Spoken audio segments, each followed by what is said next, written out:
right, we're ready to roll? Good evening, everyone. Before I officially call our meeting to order, I know we have Kim ready in the BevCam booth. Thank you, Kim. Making sure that this meeting is available and accessible to those who are joining us through the live stream of BevCam, and we appreciate, as always, BevCam making sure that our meetings are available in that way. Thanks, Kim. So tonight, just to run through what's on our agenda so we're all on the same page, this is a special meeting of the council. That means it does not have all of the same multiple business items that our regular meetings would have. It has largely one component, one item.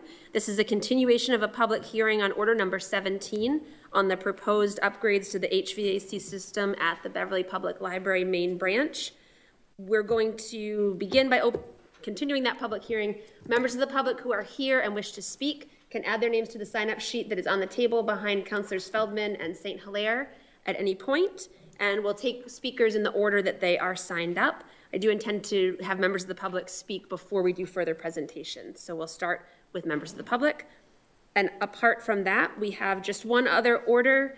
This is our capital expenditure plan that's being filed for our consideration alongside the consideration of these projects.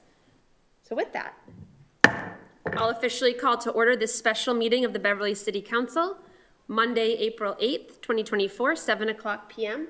Ms. Kent, will you please call the roll? Bowen? Here. Crowley? Here. Feldman? Here. Houseman? Rotundo? Here. Spang? Here.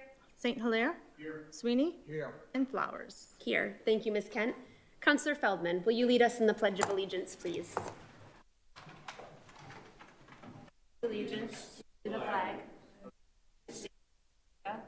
and to the republic for which it stands, nation, under God, indivisible, liberty, justice. Thank you very much, Councilor Feldman. As we're jumping into the public hearing, I know we do have members of our city staff who are here with us this evening, and so thank you. We have our mayor, Mike Cahill, is here with us. Thank you, Mr. Mayor, as well as our sustainability director, Ms. Irina Keefe. Thanks for being here, Ms. Keefe. Our purchasing agent, Dave Jeleno, is here. Thanks, Mr. Jeleno, for joining us. We have our finance director, Mr. Brian Ailes. Thank you, Mr. Ailes. And our assistant finance director is here as well. Amit, and if you would help me with the pronunciation of your last name. Chiani. Chiani, thank you. I don't want to get it wrong. I appreciate that, Amit. Thank you, Mr. Chiani, for being here with us. And our budget analyst for the city council, Mr. Jerry Perry, is also here, as well as our library director, Allison Babin. And if I missed any city staff, I apologize. Don't think that I did. We will, as I said, go right to our public hearing. This is our main agenda item for this evening. This is a public hearing that's been continued from our February 26th and March 18th meetings.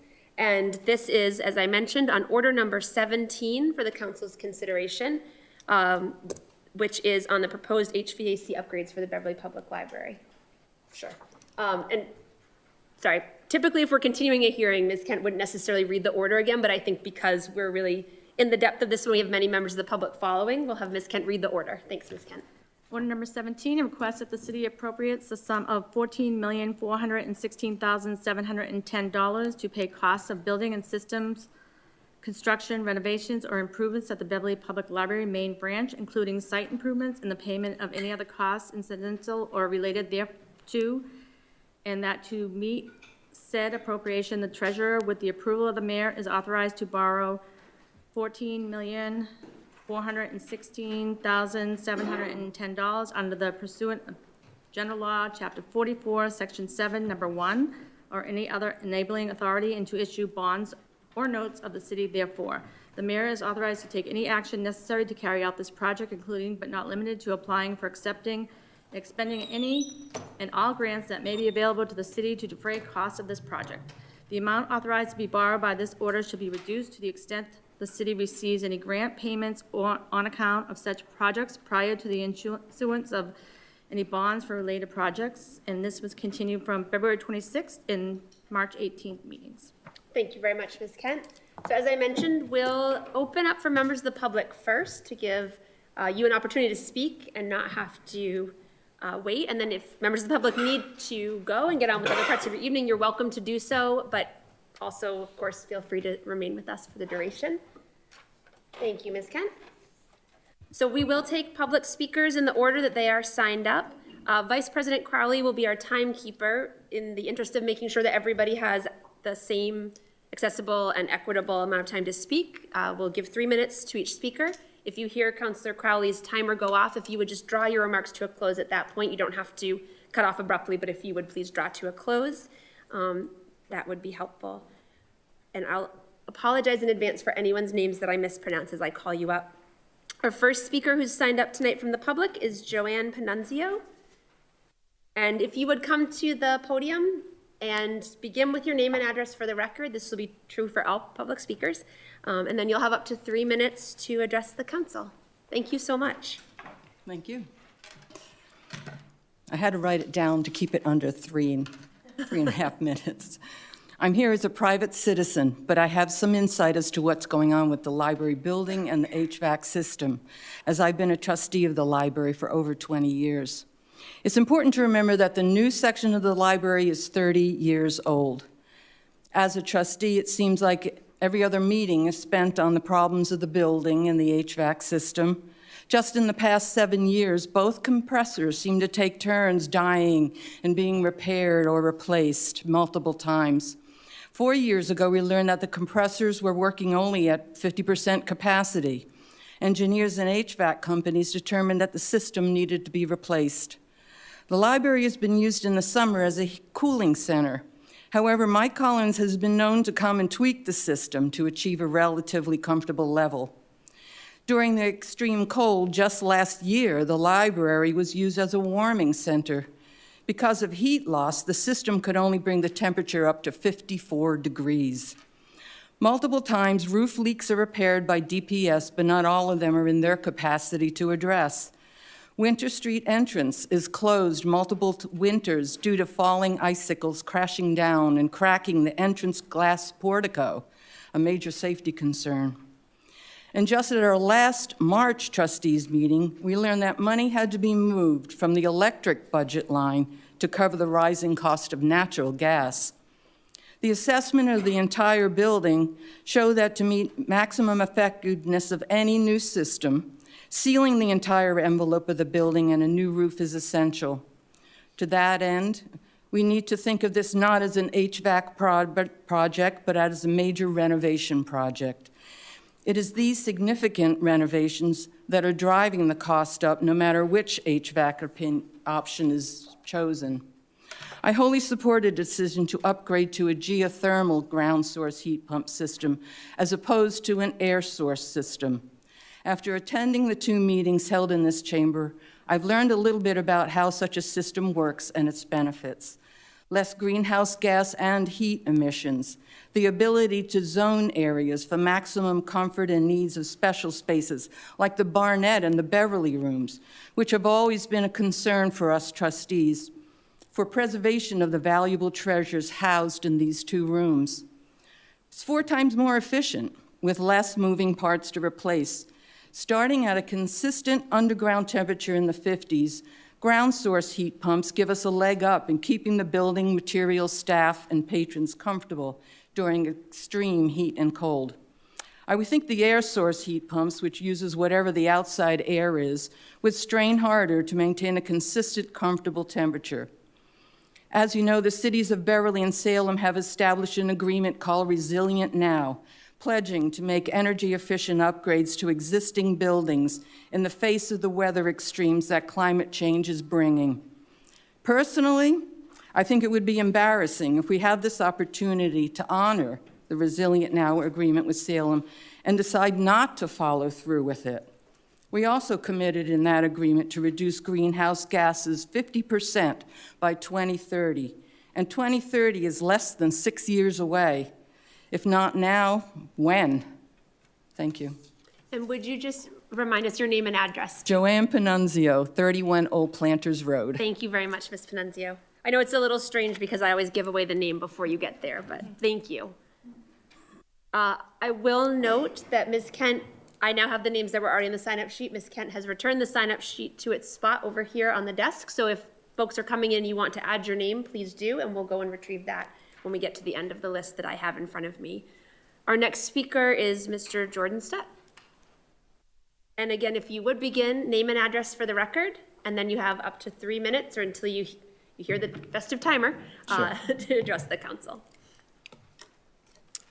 Thank you. Thank you to all the city councilors for your careful evaluation of this project. I'm Jordan Stutt. I live at 113.5 Bridge Street over in Ryleside, and I'm the current chair of the city's Clean Energy Advisory Committee.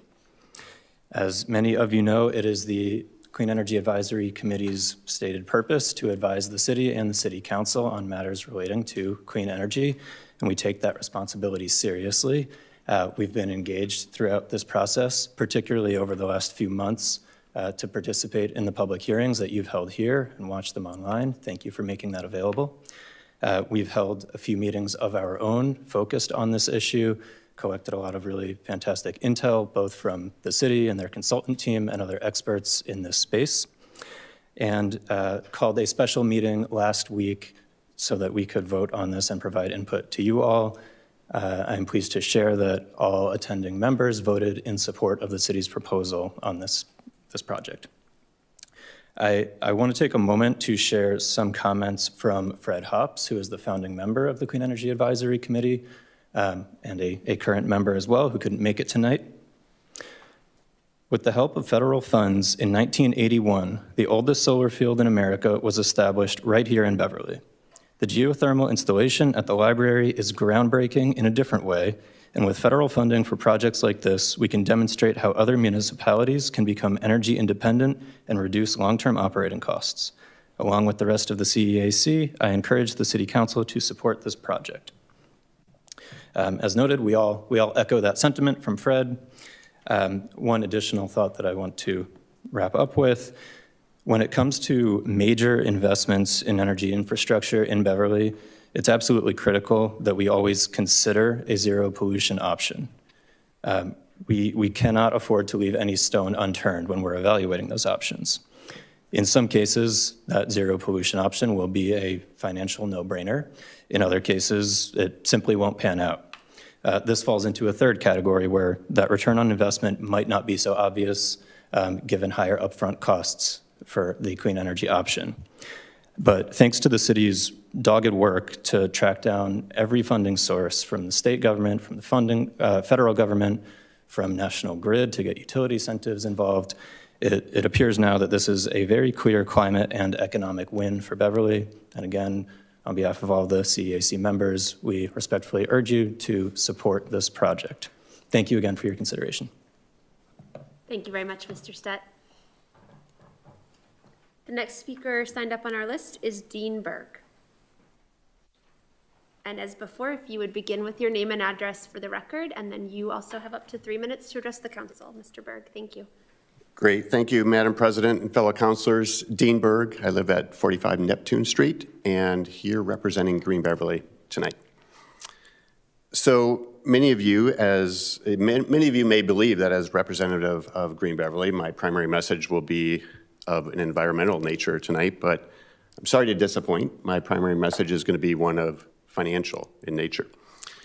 And I did not follow the library project very closely until I saw the article in the Salem News and almost fell off my chair and decided that I wanted to dig in a little bit. And we actually had a couple Green Beverly board members that started to dig in, worked with City Hall, worked with the mayor's office, with the sustainability office to really understand the numbers and dig into the numbers. So as I understand it, we have two options, really. We have the option to upgrade the existing gas system, or we have the option to migrate to a geothermal system. And when you look at the financial analysis, which is broken down by the initial build, the ongoing operation and maintenance, and the cost of carbon, those three sections, I understand, based on current numbers, that the cost of the geothermal system to build is a little bit more expensive, but that is recouped in the ongoing operating costs where gas is more expensive to operate long-term.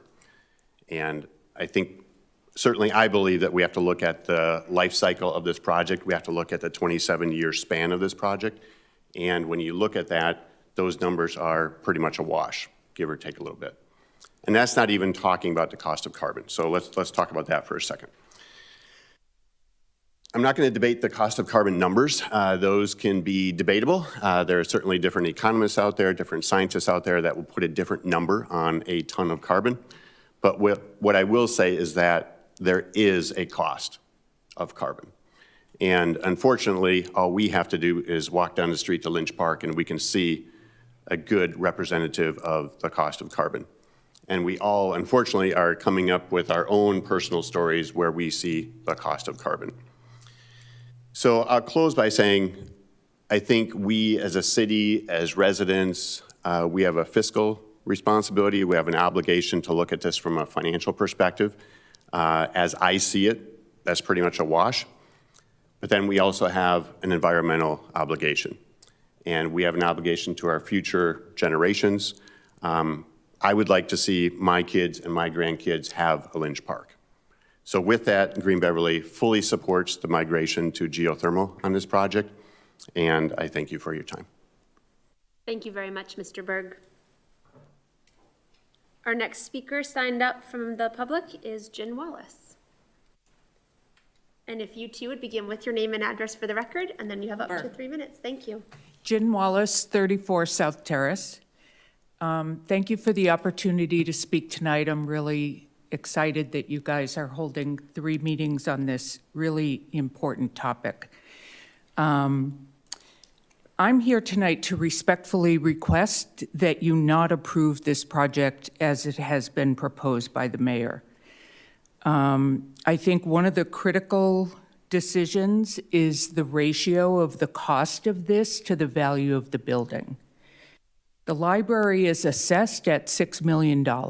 At least that's what's on the GIS system, and that's what's in the mayor's letter that was attached to the agenda for this meeting. I've heard that the city doesn't always assess its own properties at their true values, or at least doesn't make those public. So we're left to guess. So let's say the real value of it is 200% of what's on the GIS system, or maybe even 300%.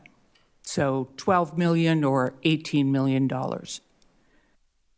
And if I'm wrong, I'd be happy for someone from the city to let me know that. And if I'm right, I guess I would also ask the question about why it's so publicly undervalued.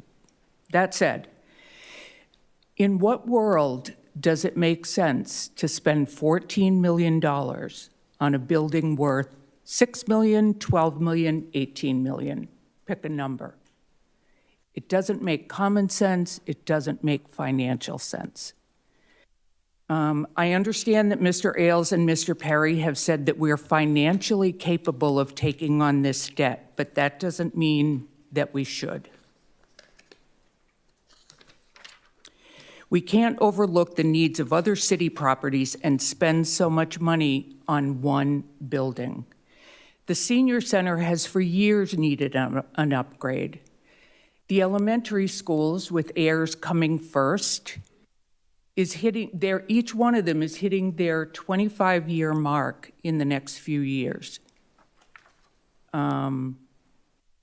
Somebody mentioned Lynch Park. What's the cost to us? What debt are we going to have to take on if Lynch Park continues to flood and we need to raise the entire property? I appreciate that the mayor is committed to us being a leader in sustainability. I love that. But it must be done with a plan and an eye toward fiscal responsibility. What's been proposed is the platinum version of an HVAC system. Can't we be sustainable with a bronze or a silver system, maybe even gold? Are we planning to put this type of system in City Hall? Are we planning to put this type of system in the elementary schools, which will bankrupt us? It seems that the council is being asked to vote yes or no, all or nothing, on a project that will come close to maximizing our debt load today without really thinking through what the impact will be in the next 5, 10, 15 years as we have these other city buildings looking for the same kind of solutions. I don't believe that we've really thought through all the ramifications of this decision, given the fact that we have other buildings that we're going to have to spend money on. The direction we're being asked to take cannot be seen as just a library project. It should be part of a specific and viable plan that lays out how we're going to upgrade all city buildings going forward.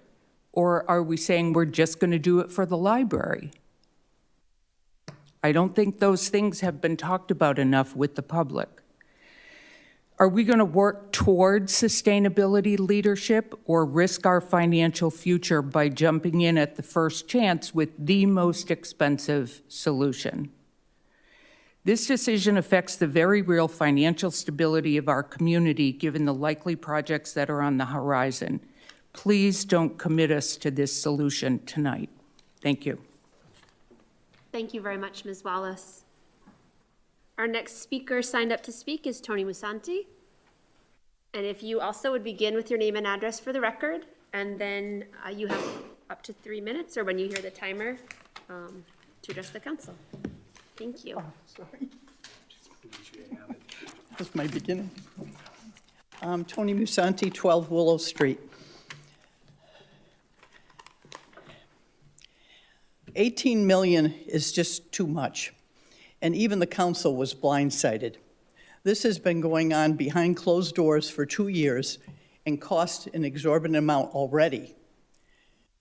I'd like to see a clear 3-bid process for replacing the current system with a new energy-efficient system, even if it's a gas system. I just myself have replaced 5 systems and done it with occupancy, and this is just too much.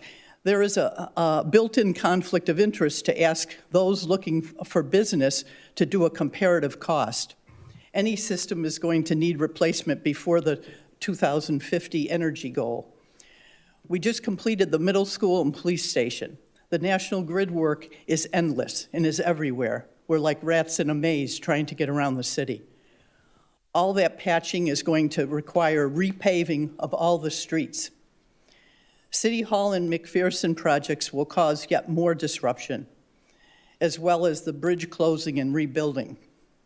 Closing the library for 8 months, and likely longer, as all projects seem to take longer, is just too much. An HVAC system doesn't require closing the building. Also, what is the plan for library staff during a long vacancy?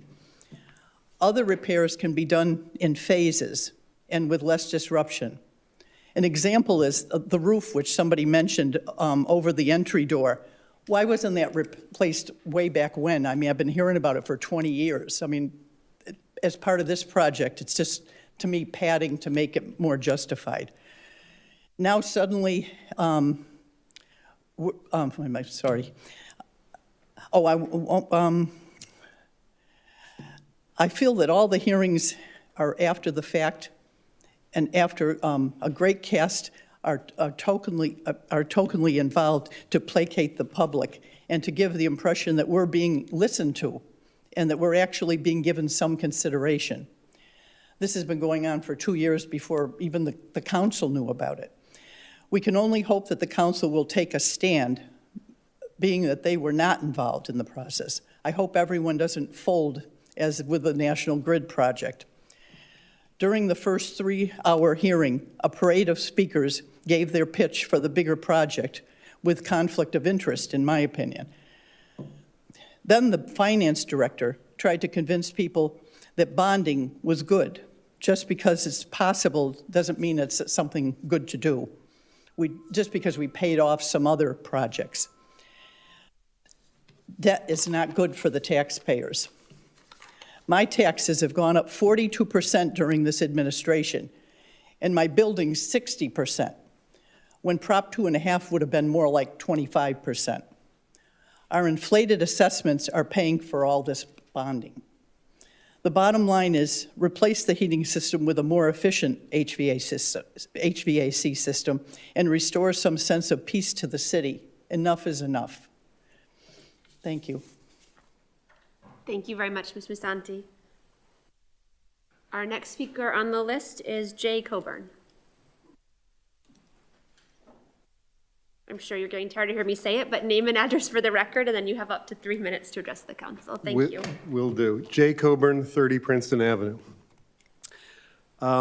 In the past, I've worked on Beverly Watershed Overlay Task Force and the Joint City School Budget Review Task Force. I'm grateful for your service and the work you do. My wife Jen was on the school committee. We're all for a safe, healthy, and livable Beverly, affordable too. I'm here to speak in support of the library renovations and HVAC renovation or replacement project that you all have been working on.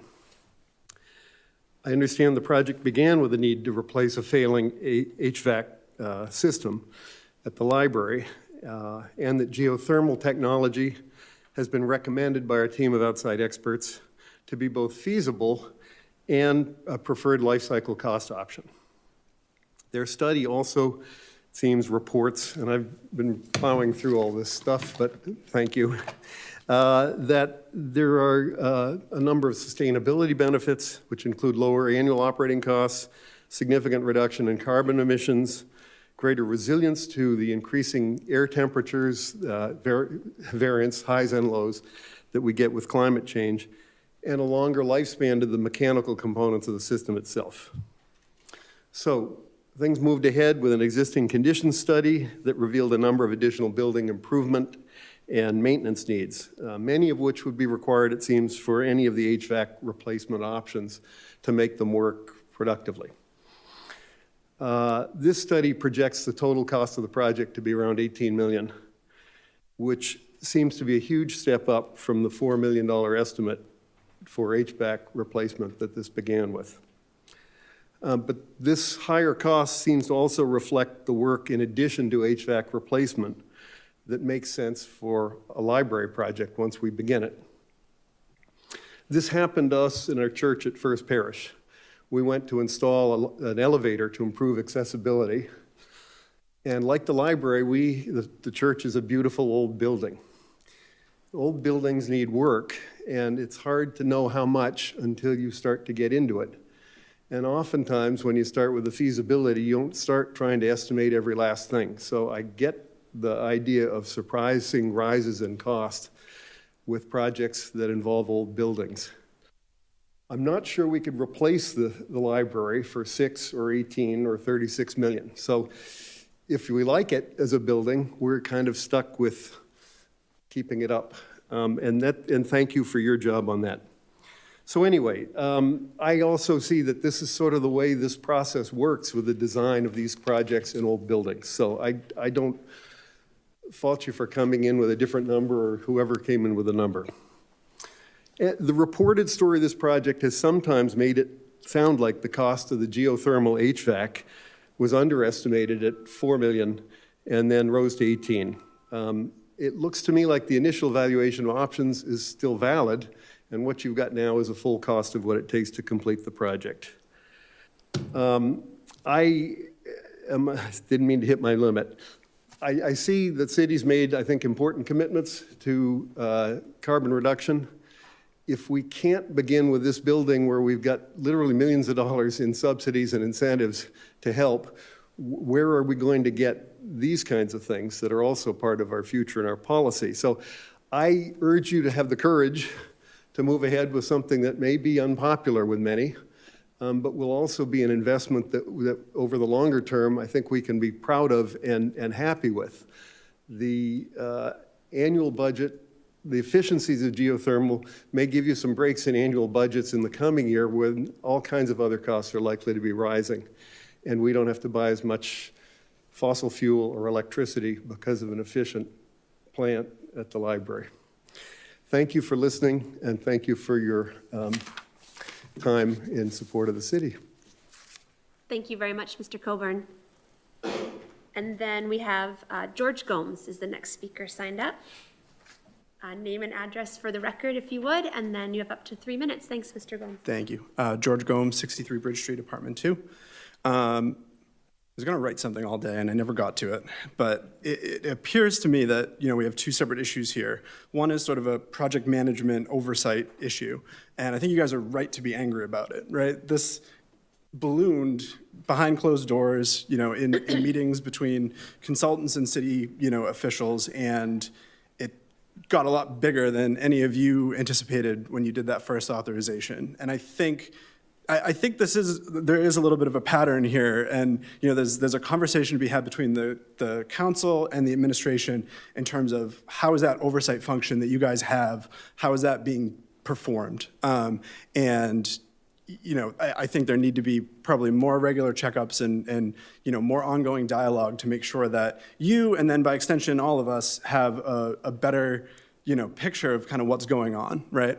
That could be in this, capital improvement plan that I know is on the agenda tonight. It could be through, more frequently checking in on those kind of documents. And, I assume you guys don't want to drown in paperwork, but, just getting more of that communication back and forth, I think is a value to everybody, including the public.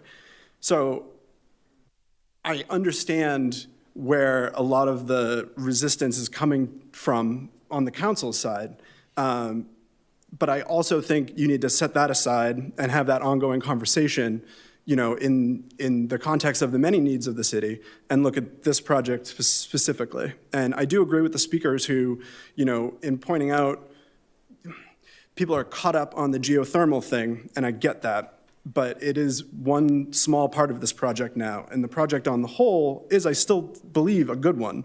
It's an important building, it's a beautiful building, and it needs to be maintained, and it needs to, be protected and preserved so that future generations get to enjoy it as well. How we heat the building is a smaller policy kind of conversation in the frame of that broader project that I do think needs to happen. And I understand that the way it came to you wasn't the best from your perspective, but it's the project that's here now. And I do believe that it's important. On the geothermal, I am supportive of it because I agree with those who said, we have these strong climate goals, and if the city can't take those first steps, how are we expecting homeowners to do it? How are we expecting, average people to, convert their houses to zero carbon in the future? I think the city and government in general plays an important role in sort of socializing these technologies and sometimes taking that risk and being out front and making them something that can, then be, a lot more common in the future. So, I don't think this is an untested, geothermal is a technology that's out there, right? But it is still something that is just at the edge of our comfort level, and I think that's okay. I did not think I was going to take up my whole time, so I apologize. Thank you. Thank you very much, Mr. Gomes. We do have another speaker. Ms. Kent went and got the sign-up sheet, and so an additional speaker that we have tonight is Wayne Miller. Mr. Miller, if you would begin with your name and address for the record, and then you too have up to 3 minutes to address the council. Thank you. Thank you. Good evening. My name is Wayne Miller, address 5 Pasture Road.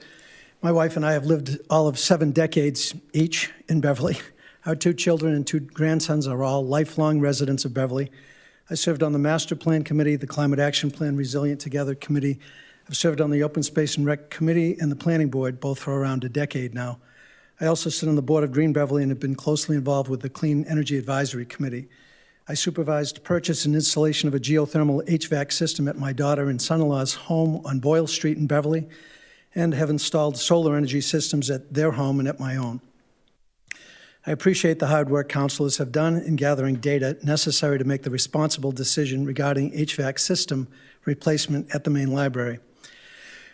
I would like to point out that the total annual operating cost of distributed ground source heat pumps is 13.6% lower than in-kind replacement. This discount is based on the assumption that electric utility rates will increase 4.5% per year. I'm quite familiar with the solar energy industry, and I can say with some assurance that the commonly assumed utility rate in that industry is 4%. As stated in the question and answer document, these assumptions were applied consistently to all options and should be used as a point of reference, not a prediction. However, if the solar industry's 4% assumption is closer to accurate than the 4.5% assumption, then the delta between annual operating costs of in-kind and ground source systems is considerably greater than 13.6%. I would also like to make the point that the fiscally supported decision to choose the ground source option is aligned with the Planned Beverly Master Plan, the Resilient Together Climate Action Plan, the Library Board of Trustees, the Clean Energy Advisory Committee, and Green Beverly. To act in a way contrary to the well-vetted opinion of these 5 trusted resources would be at best perplexing and at worst disrespectful. Reading from the summary statement, a no vote makes it harder to meet our community's goals established in Plan Beverly and the Resilient Together Plan. A new gas system would leave our public library with the same legacy technology that has inadequately served the building for the past 30 years. I don't believe we can justify a decision to replace with in-kind fossil-based technology when we have a financially sound agreement to upgrade the HVAC and future-proof it for many decades to come. I don't believe we should spend millions of dollars to put lipstick on a pig. Thank you. Thank you very much, Mr. Miller. Are there any other members of the public who wish to speak in this public hearing who did not have a chance to sign up? Thank you. We did receive 2 emails to the council from folks who could not be here this evening, but hoped that these could also be entered during public comment. One is from Kathy Penny, 25 King Terrace, who writes in hearty enthusiastic support to approve the appropriations request for the library HVAC projects. I'm a resident, avid library user, and librarian. I know how important libraries are to their communities, and the city of Beverly is no exception. To ensure that the Beverly Library remains the welcoming, warm, or cool third space for our residents is integral. To make sure that the space is accessible to all year-round is absolutely the most important element of this project. In a time of focus on equity and access, this seems like a no-brainer to me. I realize there may be other approaches possible to replacing an HVAC, but there has already been a significant investment of time and money in this project. It's the smart, ecology-friendly option. It is the one that makes sense. I realize there may be a desire of some residents to focus on the other great needs of Beverly. I hear you, the roads. But to me, these are not the same buckets. Let's focus on having a great library and great roads. I appreciate the time, consideration, and thorough review the council has made on this matter. I urge you to vote in support of this project and look forward to the start of construction. Regards, Kathy Penny. Thank you, Ms. Kent, and that can be attached to the order. And we also received correspondence from another resident unable to be here this evening asking for this to be read in public comment. This is from Jeffrey Silva, 95 Hale Street. I am writing to express my concern over the city considering the very expensive option of a geothermal library HVAC system. In my opinion, this proposal is not a responsible way to spend taxpayer dollars. I believe it would be a sign of frivolous spending and that passing the proposal will demonstrate a disconnect between the city government and basic needs of Beverly residents, roads, bridges, schools. Please instead consider a more responsible vote for a less expensive, common sense solution for the replacement of the library HVAC system. Kind regards, Jeffrey Silva. I'll give that to the clerk also to attach to the order. Thank you, Ms. Kent. And I'll ask once more just to make sure I haven't missed anyone. Are there any other members of the public here this evening who wish to speak who did not get to speak in this public hearing? Thank you. Thanks to all the members of the public who have been at the 2 subsequent hearings or here tonight or following this process. And thank you for your time and your words this evening. We're going to move into receiving information from the mayor and his team. Will hear from our budget analyst. I would entertain a motion, though, just to take a 5-minute recess in case there are members of the public who would like to go. Counselors, you probably should stay. Yeah. But also just to give the mayor, you and your team, a chance to get the presentation set if you need. So motion for a 5-minute recess. So moved. All those in favor? Aye. Thank you. We'll take a 5-minute recess and we'll pick back up at 7:45. Thank you.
Thank you, everyone. I'll call the council back to order following that recess, and I will once again thank members of the public who are here this evening and have been with us during other portions of this public process on this particular order, and just thank you for the engagement, time, and your words. I wanted to note before we turn things over to you, Mr. Mayor, that the council has also received, city clerk has received and shared with council 2 additional packets of information that are attached to Order 17. They are part of the order. One was information received on April 4th from the mayor's office, additional information, and other additional information received today from our sustainability director, Ms. Keefe. As I mentioned, these were all received by the clerk. They are now part of Order 17. They're officially entered into the record and were shared with council. They also will be available for members of the public who wish to see them in the clerk's office, and I'm sure will be added to the city website where this project and its documentation are as well. Mr. Mayor, I'll turn things over to you. Thank you, Madam President. Good evening, councilors. It's good to see you all. I'm going to say a couple things and then turn it to our project team, as you've met them all. Some of our external team, our owner's project manager, our architectural team, our construction management at risk firm. You'll hear from some of them as well as from some of our own City Hall team. First, I want to flag for you that, and some of this has been clarified in the documents you've received either last Thursday or today, and will be presented, gone through question and answer as needed by our team when I'm done in a few minutes. What you'll see is that the comparable project costs for the proposed geothermal and a gas replacement system. In each instance, library renovations needed, and then an HVAC system, right? So in either instance, the work that we've been talking about all along, you're going to see comparables of $9.5 million for the geo and $9.4 million for the gas. In either instance, we would do our best to not spend the owner's contingency, and the estimated owner's contingency for the geo based on project size would allow us to turn back if we're able to manage in that way, which we've done with past projects and would intend to do. We could turn back up to $1.5 million and bring that project cost down to $8 million. If it were gas, we estimate about a $900,000 owner's contingency, again, based on project size. And if we didn't spend the bulk of that, we could bring it down to about 8.5. So geo 9.5 to about 8 million, gas 9.4 to about 8.5. In addition, beyond that, there are as we've talked about before, and you'll see again tonight, the life cycle cost savings, where roughly $1 million in savings, pretty much all energy savings, an acknowledgement that there's a slightly higher annualized cost on equipment replacement and a bit higher annualized cost on maintenance for the geo. But when you factor them in and weigh them against and subtract them out from energy savings, there's still about an over $1 million energy cost savings over the life of the project. That's not 2024 money, but it's savings each year, year over year. And that would bring the geo project cost down to about $8.3 million, where the gas project stays at about $9.4 million. So you can see the numbers are they're in line up front, and then over time they're significantly less on the geo side. There is one other piece, the direct pay tax credit that we would be able to earn through the geothermal project is estimated at about $4.3 million. There is an additional adder, a 10% adder to that credit that we don't know that we can earn because U.S. Treasury hasn't put the final language out, but that's around using domestic content, American produced, American manufactured, assembled, et cetera. And they're working to try to put the right language to that. If it's attainable, if you approve that project and we build it and it's attainable to use the domestic content to get us that additional credit, it could be worth up to another $1 million. So I want to also just share a couple thoughts about the 3 projects that we've been working on. They tracked fairly closely in that we were starting up, right, the library project and the City Hall project at the same time, roughly as we decided to utilize some ARPA funds to build a new youth center. So these three projects we've been managing and leading through the process, and we've all agreed on some basics with these three projects, right?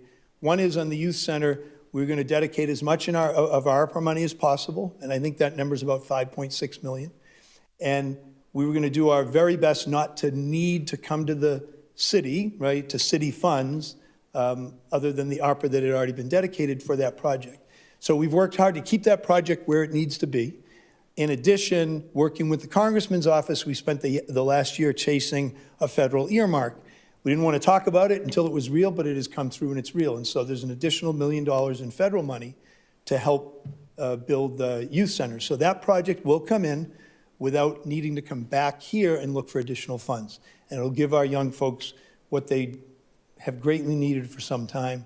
There's a lot of, we know, I don't need to, to spend time on that except to say is we're really excited that our kids who have such a great need for that facility, for the mentoring, for the drop-in, for the programming that can be provided there, will have that facility.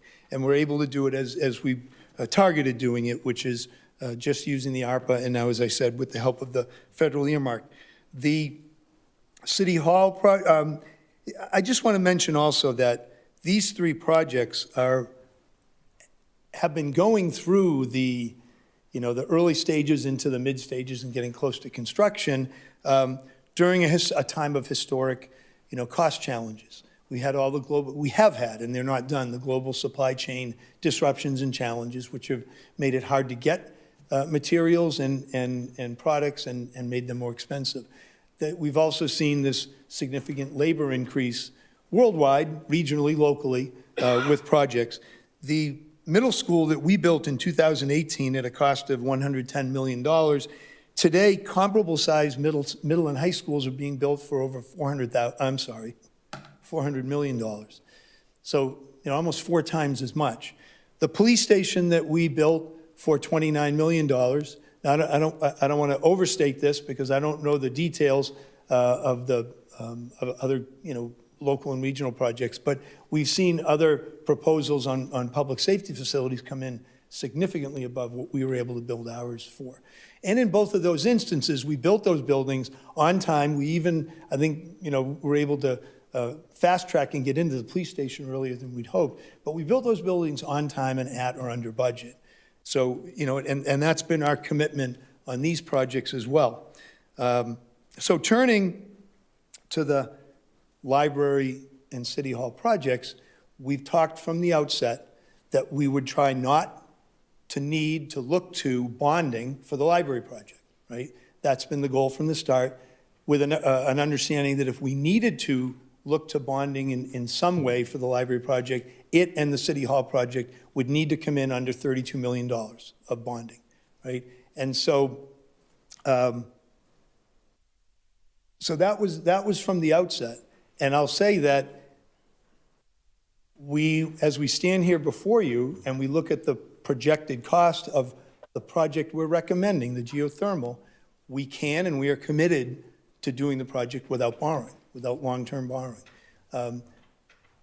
Mr. Perry talked at the last part of the hearing, and I think probably during other public hearings at some of the other spending requests that you've received in recent meetings, and said that he knows that I have committed that we will come forward looking for free cash to pay this project down to zero so that we don't need to borrow long-term to do it. And we see that that's the pathway that makes sense. So, and then when it comes to City Hall, you saw that the proposal that was on the table for some time for City Hall was kind of accelerating, was escalating out of where we needed it to be. So we've spent some real time on that, and we talked about it a bit last time. We can renovate this building and renovate the old police station as opposed to tearing that down and building anew. We can renovate these two buildings, and we can provide the working environment and spaces that our staff need, and that includes bringing back inspectional services and health, who are off campus, provide the working spaces they need, provide sufficient meeting spaces, and build into this building an HVAC system where it's never had one on the first and second floor, and really build what our community needs in this building within the budget that we've had all along for City Hall. So I just want to make sure that, that's where we sit. No long-term borrowing for the library. Borrowing on City Hall is what we planned all along for several years. We know, because we've talked about it a lot in many settings and in prior installments of this hearing, we know that the city is on track and on a good path, a healthy path with our capital plan and our capital projects. We know that we're carrying about 5 3/4 of our operating budget this year is dedicated to servicing debt. We know that we need that to be at about 6%. In a lot of ways, when you look at healthy communities, healthy governing bodies or governmental entities who have lots of building infrastructure and other infrastructure, they may carry as much as 8 or 9% of their operating budget as debt service line. We're doing well with just about 6, and we see a path to doing the projects that need to be done in the future with that level. Maybe in the future we'll collectively see a need and an opportunity to go to a higher percentage, but we think we can do what needs doing as we look ahead with that amount of the operating budget. And we've worked collectively really hard for a long time to manage our free cash opportunities and to spend free cash on things that either smaller projects that we don't want to bond for, or to put amounts of money forward, like for the police station, which allowed us in that instance to use free cash a couple of years in a row to knock down what we would eventually bond for. So enough said on that. I'm going to turn it to our team, and they'll introduce themselves as they come up. I think, are you first, Joe? Yep. Okay. Thanks. Thank you, Mayor Cahill. Good evening, Council. My name is Joe Boiser. I'm a mechanical engineer with B2Q Associates. Over the past month, as some of you may know, we've gone through an effort with Consigli to develop a new construction cost estimate based off of the design development package that we issued back in February. And also, in response to a number of your very thoughtful questions, we've updated our life cycle cost analysis to what we think is showing now a very compelling argument for the distributed geothermal option. So to reiterate, Consigli, they finished their design development estimate on April 3rd, so just last week. And the new cost estimate is showing a reduction of about $702,000 compared to the schematic design effort that was previously estimated back in the fall. So I'd like to have Kailash just speak to some of the changes that resulted in that decrease. Good evening, Kailash Viswanathan, Project Executive at Consigli. So just to give you a quick background, when we were brought on board, a schematic design typically has lesser detail, and we use a lot of our power to turn the light off. No. We use a lot of our experience doing these kind of projects to come up with the cost estimate. The design development package is more detail actually that gets to us. It's a 3D model. We get to see it in 3 dimensions to see how pipes are going, how the ducts are going to go, how they route it, right? So now we got more clarity. And as we get more clarity, our costs were going down, right? And some of those examples are there. The sheet metal, piping, and insulation. So for example, there's less amount of sheet metal, ductwork, piping. We have better pipe routing, right? And because the pipe routing is lesser, the insulation goes down. Same thing with drywall ceiling. Because of all this, the amount of cuts and everything we have to do goes lesser. The equipment's defined much more, so the housekeeping pads for which the equipment sits is actually much lesser. So those are kind of the examples. I just want to make sure that you see these are not the examples. These are the exact line items where the cost went down by $700,000. And I'm confident that as more detail comes in, as we get into a stage, right, we're going to get to a very good point. So, thank you. Thank you, Kailash. And one thing I'd like to note is the two items on the bottom, which are the Beverly room window and metal roof replacement. There, we saw a reduction of $30,000 for this upgrade, as well as the building accessibility upgrades. We saw a reduction of $229,000. Both of those line items are included in the $702,000 mentioned above, but those reductions were applied to all of the options that we're going to see in the final LCCA that we're presenting later in this presentation. So in addition to updating the design development costs, one thing that we thought through was if we were to go forward with an in-kind replacement, we would want to make some improvements to some of the existing deficiencies that many spoke about tonight. And to just go into some of those in detail, as the system's currently designed, the existing rooftop units supply basically cooled air to all of the floors within the building. And only about half of the fan-powered terminals, which are the terminals that control the airflow to each zone, are designed with hot water reheat. So that means in the winter, when it's cold out, those fan-power boxes are delivering 55-degree air all the time. And that's one of the main drivers for a lot of the occupant complaints throughout the library. So if we were to go with an in-kind replacement, we would strongly recommend making the improvement to add reheat coils to these fan-powered boxes, which would involve adding hot water coils, adding hot water piping to those coils, and upsizing the hot water pumps to accommodate the additional flow, just to improve the control and the comfort at levels 1 through 3. Additionally, as we've spoken about in past meetings, the building has no active dehumidification, which is very strange and not recommended for a library that houses books, and especially rare books in the Beverly room. So if we were to do an in-kind replacement, we would strongly recommend upgrading the existing HVAC or the new systems to have dehumidification capability, which involves adding hot gas reheat to the new systems and also adding humidistats and humidity control sequences for all of the new equipment. So to add these two things to the new in-kind replacement, we would estimate an add of about $377,211 to get that on par from a control standpoint to the distributed ground source heat pump system.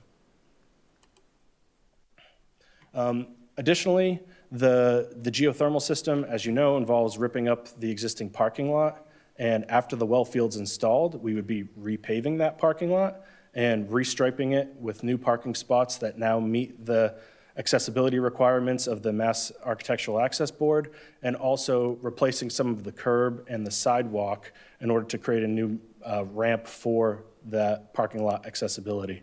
So in order to make the in-kind scope comparable, we would need to consider upgrading the parking lot and repaving that, and also restriping and upgrading the sidewalk and curbs as well.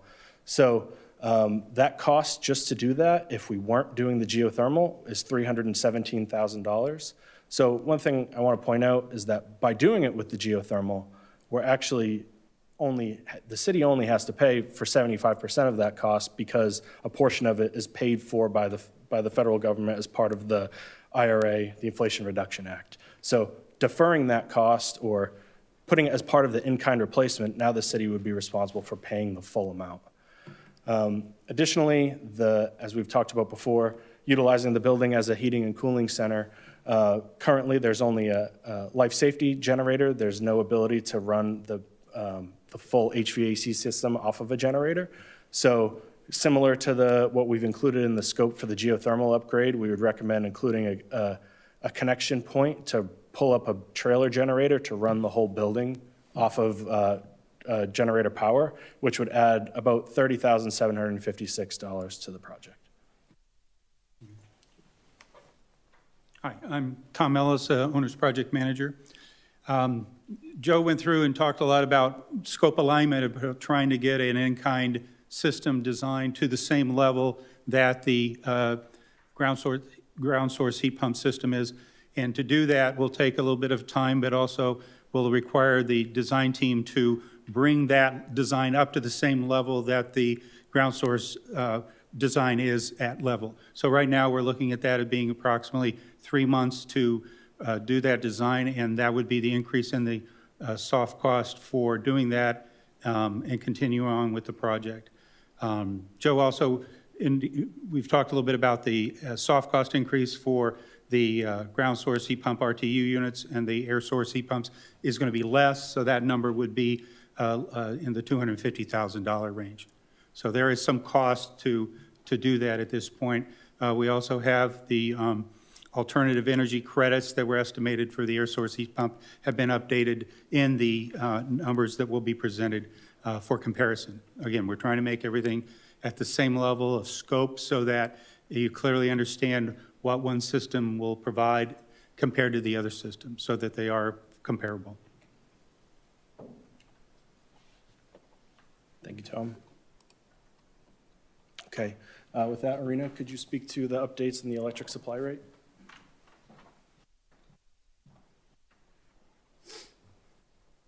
Good evening, everyone. The city's been very fortunate in recent history to have secured an electricity supply price that was very low. We've had an 8.7% or not percent, cent per kilowatt hour rate for our electric supply cost. That's the basis for the original model, those earlier numbers that you saw that were escalated over the full lifetime of the project.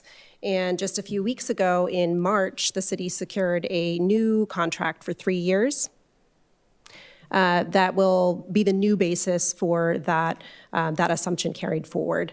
And in the past, or so now, the new rate is more at 12 cents per kilowatt hour instead of 8.7 cents per kilowatt hour. And for reference, all of us in 2022, during that winter spike, we were paying 34 cents as residents on National Grid's basic service price. So that 8.7 cent per kilowatt hour rate is very unusual and unusually low. So this new update is carrying a total cost or total new baseline for that energy into the future at 17 cents. Thanks. Thank you, Irina. So this change in the total electric rate has been captured in the updated life cycle cost analysis. Okay, so lastly, this table comes in response to one of the councilor's questions about the comparison of the maintenance and replacement cost for the distributed ground source heat pump option being greater than that of its alternatives. So we reformatted this table, and one of the first things that we did was, as a result of the design development set, we updated the equipment replacement cost for the geothermal options, now that we actually have hard numbers from manufacturers based off of the sizing that we included in the drawing package. What's important when you consider maintenance and replacement cost is the full picture for operating costs. And to do that, you have to factor in the actual energy cost on an annual basis. So what you'll see here is for the distributed ground source heat pumps, we have an estimated annual operating cost, that's maintenance, replacement, and energy, of $198,000. And if you compare that to the in-kind replacement, the total operating cost per year is about $230,000. So there's roughly a $30,000 per year savings. And, you know, despite the distributed ground source heat pumps having a slightly higher maintenance cost compared to the in-kind, the energy savings essentially pay for that itself. So with all those updates, that brings us to the updated life cycle cost analysis. And what I'd like to focus on, again, just to remind people how this is structured, the top portion of the life cycle cost represents the equivalent construction costs after incentives and grants. The second section represents the equivalent construction costs after operating cost savings, essentially throughout the entire life cycle of 27 years. And the bottom section estimates the equivalent construction costs after social cost of carbon savings. And to start at the top, the equivalent construction costs after incentives and grants, you'll note that the distributed ground source heat pump cost is now $9.513 million after the IRA reimbursables and all of the incentives that Irina and her team were able to secure for the city. So comparing that to all other options, but mainly focusing on the in-kind replacement, which comes in at $9.364 million, there's a cost delta of about $150,000. And that's your first upfront cost. And for a premium of $150,000, you get the value of a project of $17.36 million. So, you know, you're getting a much more significant value relative to the amount of cost that you have to pay, just due to the taking advantage of all the reimbursables and the grants that are available. Now, moving to the next section, after you factor in all of the energy savings over, in this case, it's only considered for 27 years, but again, those savings will continue in perpetuity. We see that the life cycle cost, and this is factoring in the penalty also for maintenance and replacement, now makes the distributed ground source heat pumps more attractive than the in-kind replacement by about $900,000.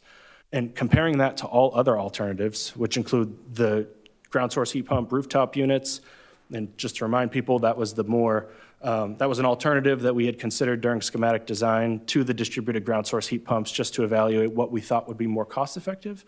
And also the two air source heat pump options, both with and without gas boilers. The distributed ground source heat pump option remains to be the front runner. Even more so, factoring in social cost of carbon, the distributed ground source heat pumps gets decreases even more at 6.6 million compared to the other alternatives, especially looking at the air source heat pumps, which consume a lot of electricity during the winter months.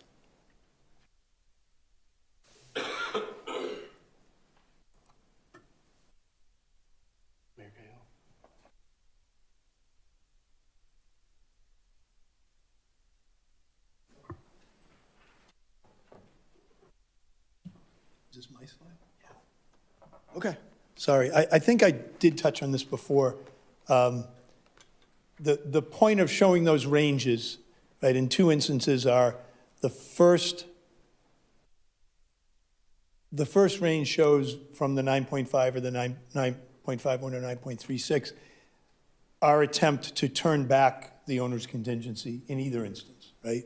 And it assigns about a 1.5 turn back on the GEO and about a 800 to 900,000 turn back on the gas, based on the size of those contingencies. And then the same thing is done below. As Joe talked about, the life cycle cost brings you first, help me out, Joe, the life cycle cost is just about $1 million? Yeah, about 900,000. So it's, plus the AEC, the alternative energy credit, sorry. So the life cycle cost takes you down, what, $1.2 million something? And it shows a range again, because we would, you know, that shows the attempt to turn back, in either instance, the contingency. That's just to explain why there's a range and not just one number, right? And they're all targets, as you know, with project management. Make sense? Yeah. So is that, do you have other? What's the next? Do you have other slides? No, Oh, that's I it as well? believe that's all. Okay. Yeah, that's the last one. Okay. Then one other thing I want to share. I know in talking with, I mean, we've all talked in this setting. I've talked with each one of you at times. And I was listening carefully a couple meetings ago when your colleague, Councilor Hausman, who's not here at the moment, was talking about contingent approval of orders and such. You know, look, I would prefer that you don't look to put contingencies on our request, but I will say this. In talking with Councilor Hausman about this project, and I've said it here in the last couple of hearings, and I'll say it again, you know, we did not intentionally hold things back from you, but we should have come to you, you know, more quickly. We should have been kind of sharing our struggles and our efforts to try to get our arms around the project as we were doing it. And you know, clearly that would have gone better for everybody. And so in talking about it with some of you and with Councilor Hausman, not only am I happy to, but I think it'll be better for all of us if we get in a rhythm, you know, make a plan to come in on a regular basis with any member of our internal team, for the most part, right? And do a kind of an across-the-board project update, projects large and small. And you know, I think you folks tell us how frequently you would want that. You know, Ms. Lewis is ready to talk with Mrs. Kent and, you know, kind of set us up, put us on a schedule right out to the end of the calendar year. I think it's a way of doing business that makes sense, makes more sense than how this has happened. And I appreciate that, you know, you folks have been, you've been both kind about it and you've also been frank about it and realistic about it. And so happy to do that. And in this instance, with this project being such an important one and such a, really what's, I think, highlighted to all of us that this is a way to do things better. If you end up voting to approve this and you attach a contingency on it, on this project, then, I'll gladly sign it. As I said, I'm not looking for that to happen with everything we bring forward. I don't think it's necessary, but if that helps to bring a greater comfort level to you folks and get us started on a regular, really a regular diet of coming before you and updating as we go. And, maybe it's every other month, maybe it's every 3 months. I think it would probably, and this is just a guess, it would probably take up a good 35 to 45 minutes of a meeting because, there are always a number of things going on. If we're before you fairly frequently, though, some projects might need less of an update because, you're on top of them and the things are just moving along. But others, it'd be more significant in a given window of time. So happy to travel that path with you, and I think it can only do us all and do the community good. Okay. And then any questions for any of our team on what's been presented? Thanks. Thank you very much, Mr. Mayor, and thanks to the team for presenting. Mr. Perry, maybe I'll invite you to come up and offer any thoughts you have, and then we'll go to the council for questions for anyone who's presented, for the mayor and his team, for Mr. Perry. Thank you, Mr. Perry. Good evening, Madam President and members of the council. So I have some comments, obviously, and a recommendation for you tonight. As you know, I forwarded to you a memo at the end of last week. There's already an update to that, and I'll talk about that briefly. But you have that hopefully before you, either on your computers or a hard copy of that. I'm going to go over it a little bit and give you my recommendations. Part of my recommendations tonight, which I articulated in my memorandum, is I think the time has come to take this vote, and I would suggest you do so tonight. I realize one member is not present. If it's close, or if it comes close to where that would make a difference, we could always reconsider, but I think the time has come to do this. We've been working on this for well over a year, and I don't know how much more information we can get, and I don't envy your decisions tonight. This is not an easy one, but I do think tonight is the night to get going on this, so I do articulate that as I did in the past. One of the changes to my memo, which I was just provided about 10 minutes before the meeting tonight, and the folks were good enough. My memo indicates, I think, 718,000 changes downward, if you will. It's 702.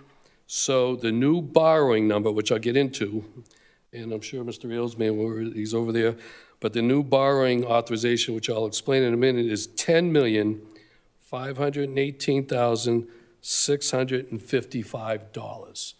Now, the order from the mayor came in at over $14 million, but because of the various things that we brought it down with free cash and other capacities, my recommendation is to do it at the $10 million figure. And we have confirmed that. Mr. Ailes brought it to my attention, which I kind of felt all along you could do. You have the authority as a council to bring down the borrowing order. You can't go upwards. So if you do decide to borrow for this tonight, that's the dollar amount the motion should articulate.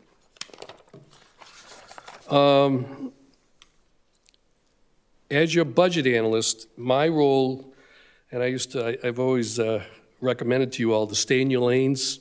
We've talked about that, of the role of the legislative branch versus the executive branch and things of that nature. And I have to kind of look in the mirror and give myself my own recommendations this way. So as a budget analyst, I have to stay in my lane. I looked at this from a financial perspective. And I've been looking at that pretty hard, really, since last spring almost, to the point that we come before you tonight. The mayor has gotten up and said a few things which, quite frankly, for the most part, I agree with. The one part I'm a little uncomfortable. He said $32 million in the debt capacity. I think it's more like 30, 31, but I wouldn't lose sleep over that yet. But I do agree with the mayor. The goal, or at least my goal as your budget analyst, was to make sure that we didn't borrow for this, even when it was $3.7 million. And we did a lot of work here since last summer, quite frankly, trying to get it to the point where, and I looked at it, not just the library project, as the mayor articulated, I looked at all 4 projects to keep that to $30 to $31 million. And I gave you in my memorandum a breakdown of all of those projects. And the bottom line to it, it's my professional opinion that we can do it. I think it works, that we can keep it to $30 to $31 million. I think almost all of it is going to really be borrowing with the City Hall project, which is right now around $25 million.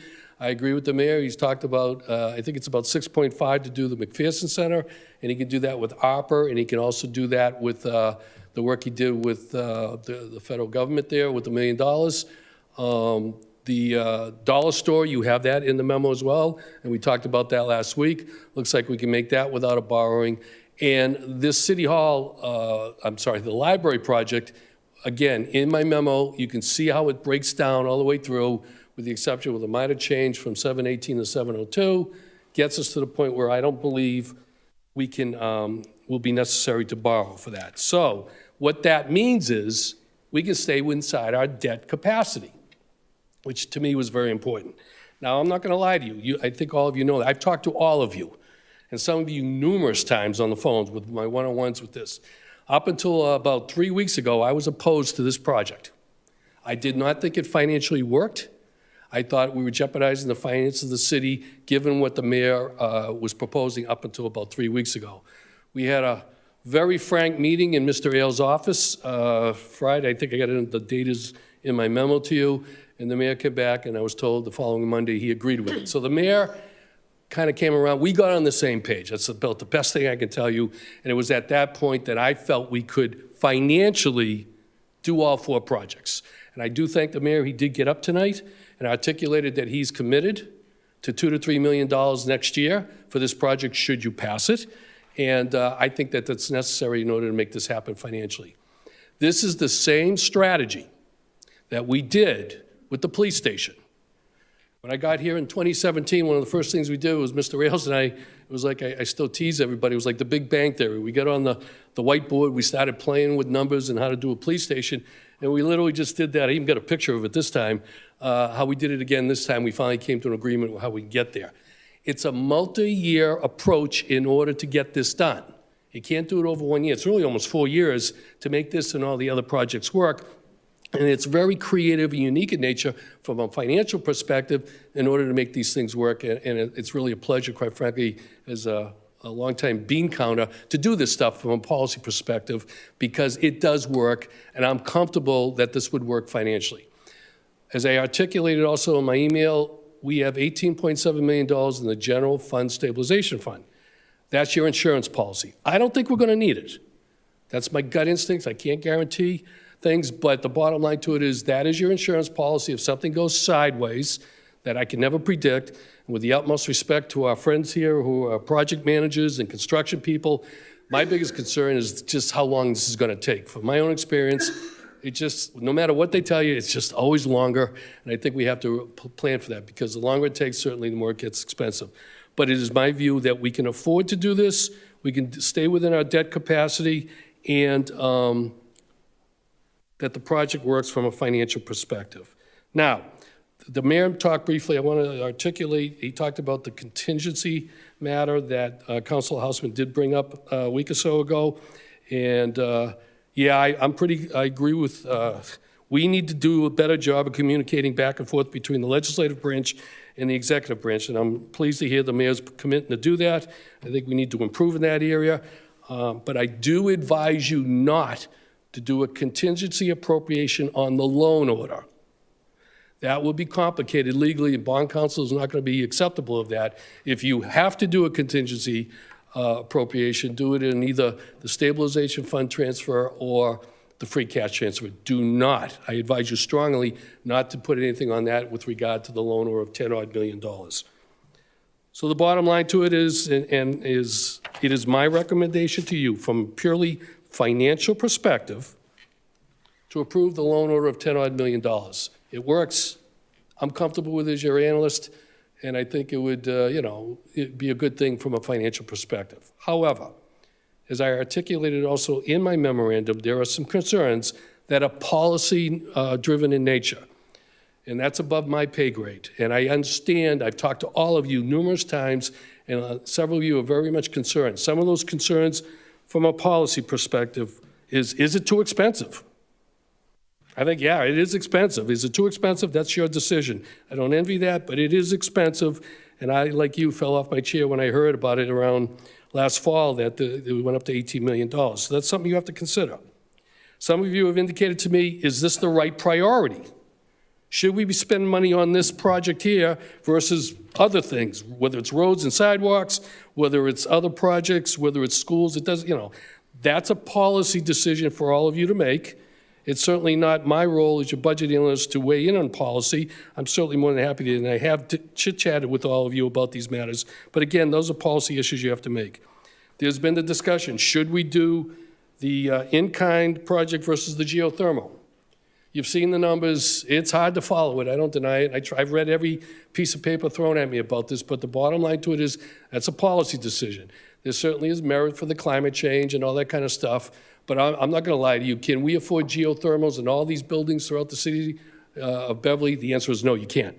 We cannot afford that, and I got to be very frank about that. But the mayor's trying to at least start here and see how things go in the future. I do believe in the future, like all technology, this will decrease in cost as we go forward. He wants to start with this, but we cannot afford to do it everywhere, in my opinion, anyways. I know there's been some discussion about scope creep. When we started this, some of the things that are on there is over $6 million, as I recall, for various things that we certainly didn't articulate. You have to decide as a policy initiative whether that scope is appropriate for this project. And again, that's a difficult thing. And then finally, and I'm going to be frank, it has to do with some of the conversation, capital projects. We've had some challenges here in this community with smaller capital projects. I've been talking about this for a few years. I again want to commend the mayor and Mr. Ailes. They're starting the process of transferring capital funds into various projects. That's something I've been pushing hard, but I do think we have to do better on that, and I think we have to do a better job of finishing off certain capital projects in a more timely manner.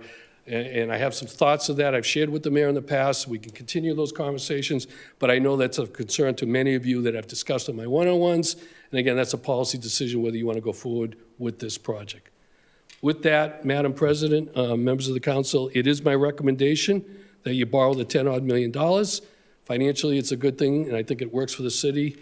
And with that, Madam President, I'm more than happy to answer any questions you or your colleagues may have with me tonight. Thank you very much, Mr. Perry. So members of the council, I'm going to open it up for questions from councilors. And technically, this is still within the purview of the public hearing, so that means we're not deliberating at this point. This is for questions that councilors may have for Mr. Perry, for the mayor, for Mr. Ailes, or any of the presenters we heard this evening.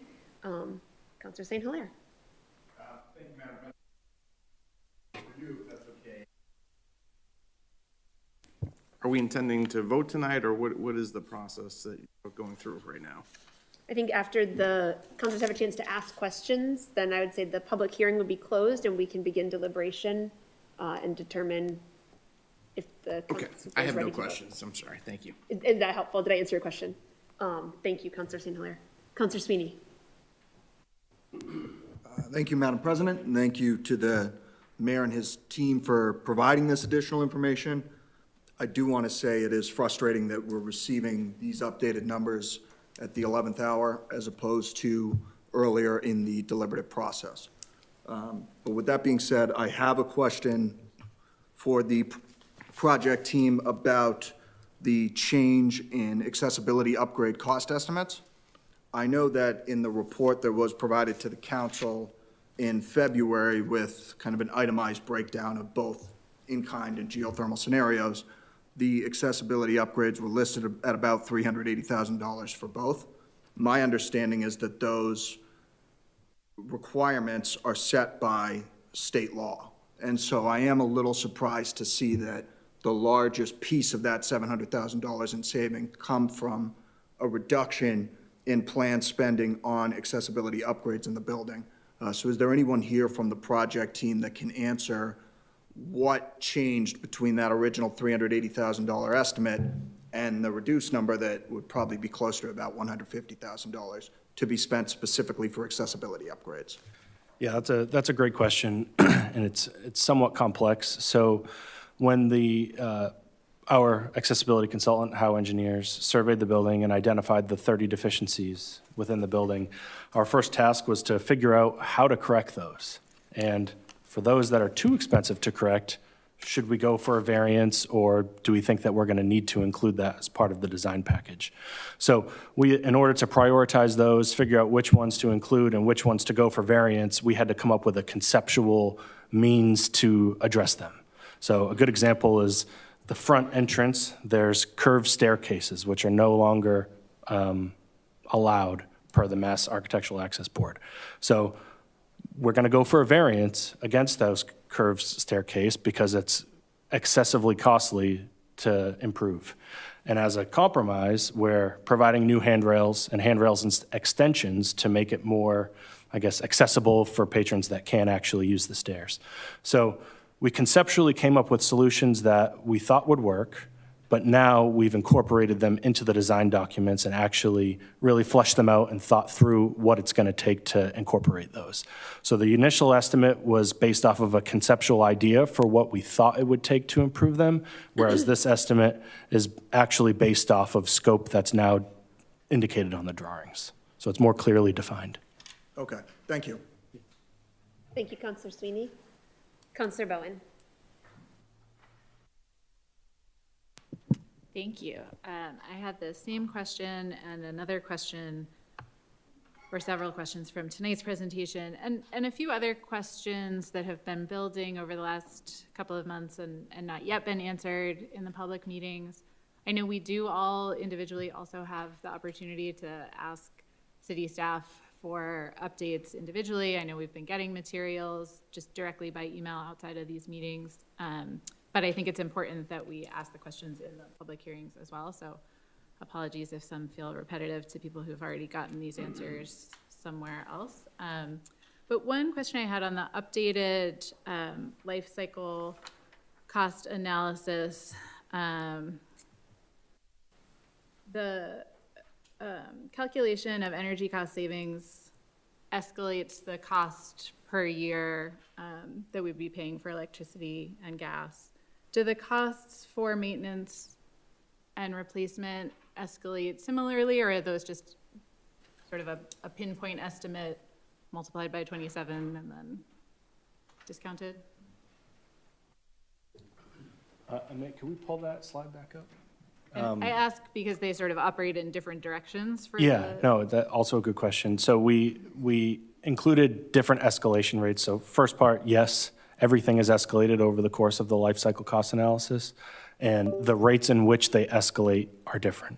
So electric rate, we determined by looking at the historic electric increase, I think starting in 2015 to come up with the 4.5% that was used. Gas, we did a similar approach by analyzing past increases of bills. And then for the maintenance and replacement costs, I believe we used the standard inflation escalation rate for that over the 27 years. So they are slightly different, but it is incorporated. Okay, great. I also was interested in seeing the way this project was presented initially. Everything was sort of compared back to baseline to, I think, accurately show that given the fact that the HVAC system is failing and needs to be replaced, whatever we do is going to be better and should be better for all of the reasons that have been well articulated around sustainability. And the choice in front of us is how much better we can afford to do given all of the competing demands on our resources. Since the project expanded, that baseline has been dropped out and everything has been compared to the in-kind replacement. And so I was hoping for some explanation of when that dropped out and if it still exists in a version of the spreadsheet somewhere. Because I think when we look at this and say there are no energy savings in an in-kind replacement, and the maintenance and replacement cost is sort of standard, I think that's not really fully capturing the fact that there will be a carbon benefit to even an in-kind replacement. So while it may not change the well, it would not change the sort of relative merits of the project. I think it does change the conversation in a way that hasn't been very helpful and is different than how we were talking about it in 2021 and 2022 and as the project was launching. So the in-kind replacement that's shown on the screen here represents what's required by code for the new system. So the efficiency gains that you're seeing from doing an in-kind versus what's there today is code required. So you're right, we could include another column which says today's kind of status quo, but you couldn't replace it with what's there today and still meet code. So the energy savings would be marginal, which is why we presented it as the in-kind replacement, meeting the current energy code as the new baseline for all of the savings that you see for each of the individual options. Thank you. I am not sure why it wasn't presented that way to begin with, because I think I found the original presentation compelling. Just because it's driven by code doesn't mean it's not happening. And I think the fact that the code keeps getting more stringent is good. And I think it will continue, and I think that's has been alluded to in terms of future, if we were to go with an in-kind replacement or even an air source heat pump, that by the time those are being replaced the next time around, the code would have changed. So I think it's unfortunate that sort of metric changed partway through. Another question on the life cycle cost analysis, I think. Oh no, the other questions I had from this afternoon were answered tonight.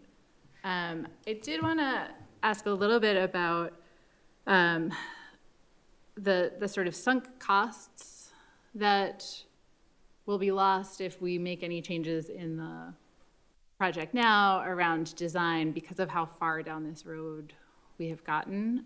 So wanted to get some clarity on how much of what's listed in today's documents as contractual commitments that have been made were made after that scope change back in May or so, and just what that overall amount is. Because it seems like, from what I can piece together in the documents, we've got like somewhere in the 500,000 to 800,000 or so range of costs that have been sunk into this plan since the last time we had a robust discussion about what the strategy for the project was, and that if we are to change direction now, we'll have to be paid again in new design work. But I'm just trying to piece that together, so would love to get a more clear answer on that. Thank you, Counselor.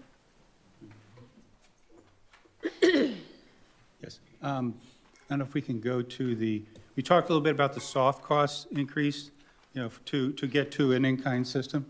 I think basically, as you can see in this table right here, it's that in-kind says undesigned.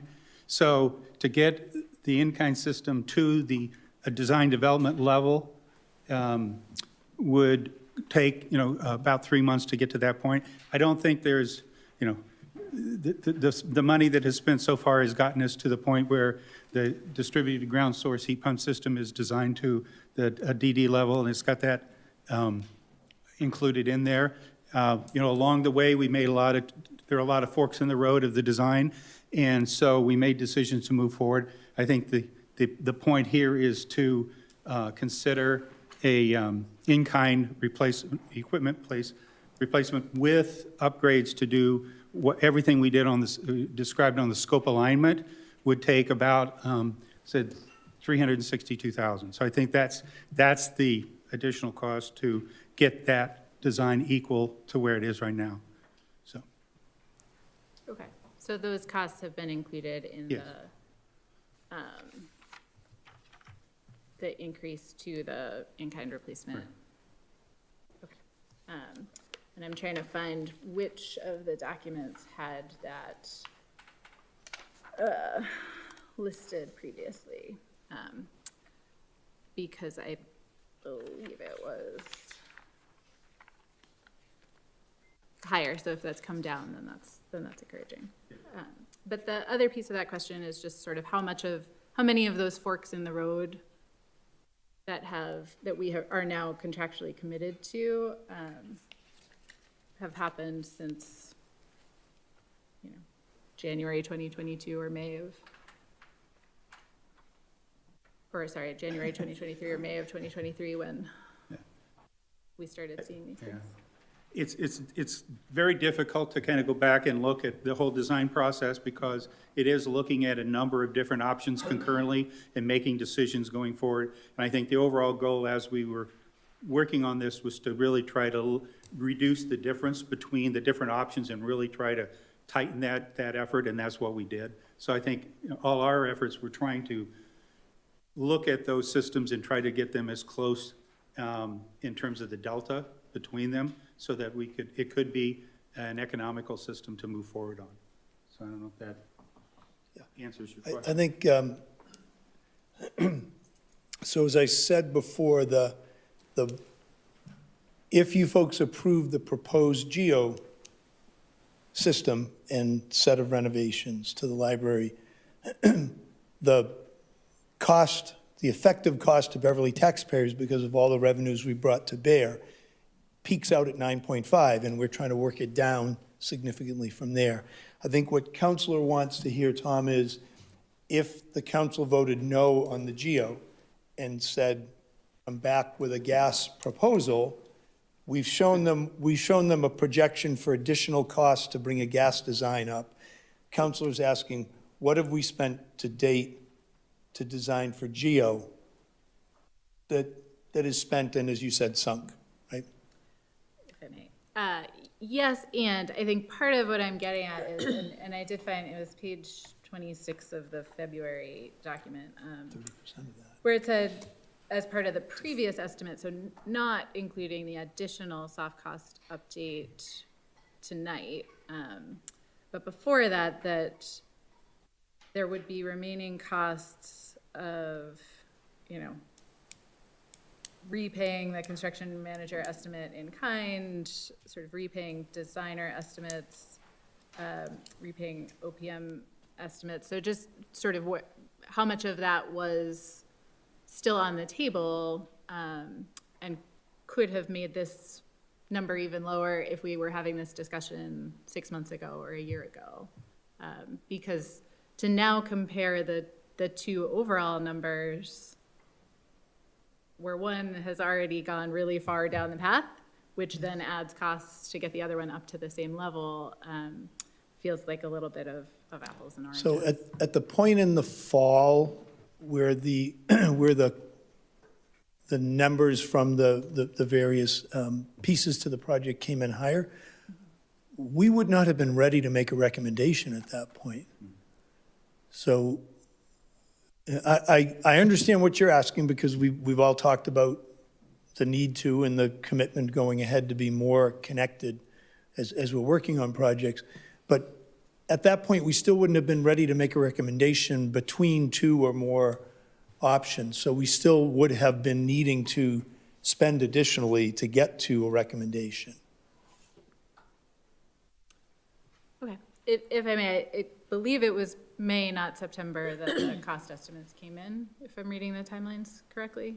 We have a document. There were different. There was the envelope testing. There was the GEO well proposals or cost estimates, and I think it was taking place through the summer of last year, and it was. I'm looking to our team because it's all down on paper, and I'm not going to try to pretend I can remember what's on the paper right now. I think Irina can show the specific dates, but there was a cost estimate done by the design team. That was done, and then when the construction manager got on board, there was another cost estimate done that actually refined those numbers, which was in September. So I think we're looking at the consolidated estimate in September as being the one that had a better, I would say, confidence level. So yes, May was the design team's estimate that looked at the two geothermal systems and whatnot. And then when Consigli came on board in September, that's when we actually did the the cost estimate that had a higher confidence level. Thanks. And so between May and when the RFP was prepared for bringing on a construction manager, we were having conversations as well about all of the other major capital projects going on in the city. And at least in my mind, I was still holding a placeholder more in the $3 to $5 million range for this work, knowing that there were choices that would bring it up this high, somewhere in between, to the point of, the accessibility change even just within the last day, knowing that those decisions were still being made. I think it would have been helpful to be able to weigh in on sort of where that fit in the overall picture of capital expenditures, and bring those questions for discussion and deliberation. So I guess thinking of the other item that's on our agenda later and how it fits with this piece, in the capital expenditure plan, there are still a number of other projects that are slated to take place within the next 5 years, plus or minus 5 to 10 years, many of which say by the checkbox, but not with further detail, that they'll rely on free cash. The plan in front of us would take $3 million of a seemingly smaller pool of free cash next year, of which we probably will only want to spend 4 or 5 maximum. So, understanding that this project was going through a lot of negotiation behind the scenes, of the 17 projects that are on the capital expenditure plan looking to draw free cash, where are they in the trade-off process right now? And how does that impact where, $1 or $2 million in savings on this project could go? Yes. Mr. Ailes, thank you. Thank you. To answer your question, Counselor, there are a lot of projects identified through the capital expenditure plan. We've taken feedback from you all over the years on how to properly identify potential projects. So we've made great efforts to try to incorporate everything that we think is significant enough to at least get an eye on, and at least get it on paper, and at least develop some rough plan as to what the possible funding options could be for this type of project. That said, we can't possibly do everything in the capital expenditure plan in the 10-year time frame that it really covers, but it will be some portion of that. As for the free cash usage, we've been very successful over the past few years with addressing these medium and small size capital projects. And that's why specific projects within that plan are identified as looking to free cash and or other sources, whether it be grants or other options for funding, operational budget, to support those. And that will continue to be our strategy. The $2.5 million or $2 to $3 million, as has been stated tonight, specific to this project that we would look to in FY25, we hope to not use that much. The mayor has said on numerous occasions we're going to do everything we can to turn back that 1.8 or a portion of that 1.8 million of owner's contingency that exists in that budget. If that happens, if the IRA, if we qualify for that extra adder, we could see ourselves not coming for any free cash in FY25. So it's a range, and the $2 to $3 million is kind of a worst case scenario in terms of a free cash draw. And it's the level at which Mr. Perry and myself are comfortable with saying, okay, until the project's done, the dust settles, we need to make sure that we've got $2 to $3 million in free cash available to go to this project if it needs it. We don't anticipate needing the full amount. So that does create capacity in FY25 to address some of those other mid to small capital needs. The larger projects that we've discussed this evening as part of this, City Hall project, McPherson, those are not looking to free cash to help support those projects. So it really does create capacity to use the free cash for some of these smaller and mid-sized projects that are identified in the capital plan. So there's a lot more to that. I'm happy to discuss it in much more detail, but I don't really, it's related, but You know, maybe that's a topic for another time. I don't know. I'll defer to you. If you want me to get in deeper, I can. Thank you, Mr. Ailes. And I think for reference, Order 116, which we haven't gotten to yet, but it's being referenced, capital expenditure plan will be referred to Finance and Property, which would allow for further conversation. Just helpful for counselors to know that, I think. Thank you. I have a few more questions, if that's. If you don't mind, we'll come back to you. And I'm just going to go to Counselor Feldman, and then we'll come back. Thanks, Counselor Bowen. Counselor Feldman. Yes, thank you. My question is, I believe for Mr. Ailes. The line that's the total incentive, this project, the geothermal option is really only makes financial sense based on the fact that there's incentives and grants attached to it.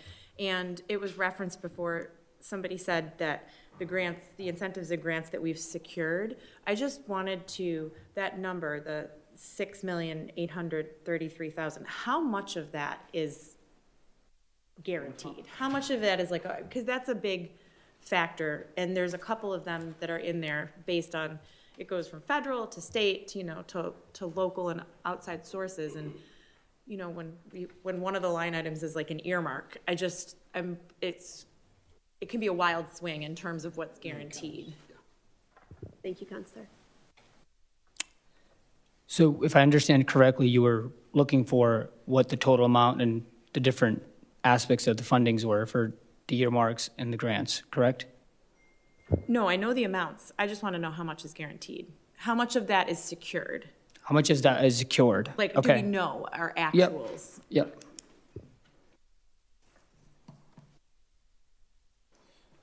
And if that means going through them, because there's not that many, if that means one at a time, that also works as well. Yep. So for the geothermal, about 2 million is secured. Those earmarks have been allotted. And the National Grid incentives, which is if we move forward with the project, we would be eligible for those, which is the National Grid HVAC rebate, which is $544,500. The National Grid rebate for the management system, which is $28,130. The weatherization rebate, which is $86,633. And obviously the IRA, which is the biggest portion, is the $4.3 million.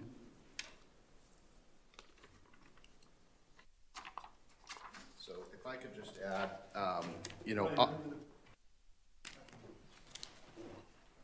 Mr. Mayor. I think the problem in trying to answer your question is about 5 different people have had a piece of all of this. So I don't want to, it's kind of unfair to admit that he's trying to We could explain it all. all try and answer it. That's great. So all 3 earmarks are in our accounts. We're in a past fiscal year, state and federal, right?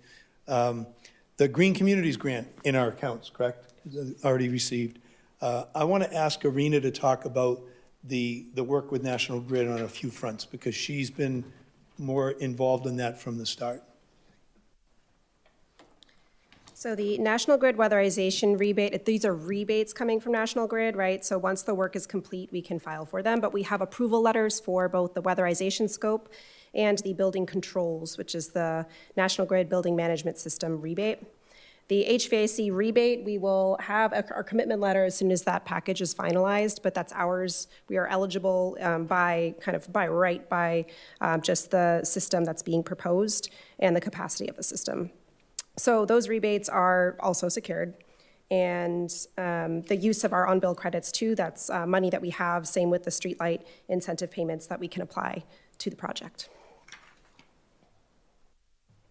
Thank you, Ms. Keefe.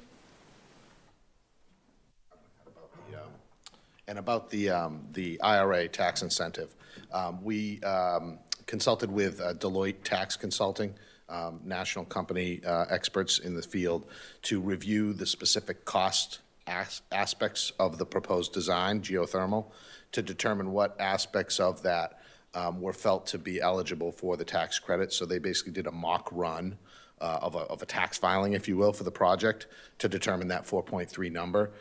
So that's where that number comes, but we won't receive those funds until we file taxes for tax year 2024.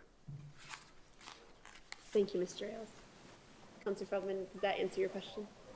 Yes. Thank you. Counselor St. Hilaire.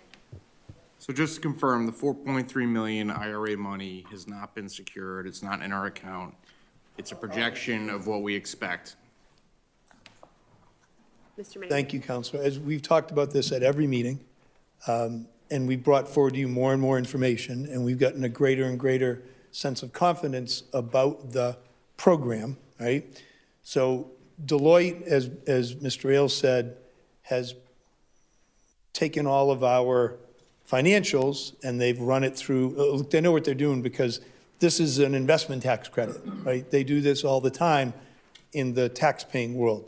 This direct payment is brand new because for the first time ever, it's for governmental bodies and it's for nonprofits to earn a credit, a tax credit, while building a project, a clean energy project, and then file as if we were taxpayers, right? The underlying tax code governs a lot of the you know, the mathematics of this, right? The calculations. And so first, as Mr. Ailes said, Deloitte has walked through our project, our proposed project, and they've given a range and, you know, what we can expect to earn. And at 40%, well, you've heard the documentation, right? In kind of piecing together the different eligibility pieces of the clean energy tax credit, they've come back to us and they've calculated that we can earn in the range of 4.3 or up $1 million. And that's with the 40% eligibility. If we could earn an additional 10% eligibility through domestic content, which, as I said, we can't know that, so we can't count on it. That could take us higher.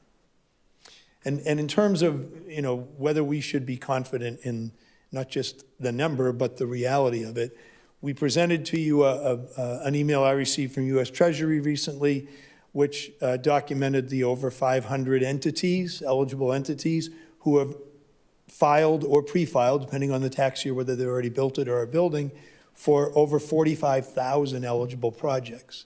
And this is in, they reference in that email, and you have it, roughly half of the filers are taxpayers, and roughly half are government or nonprofit.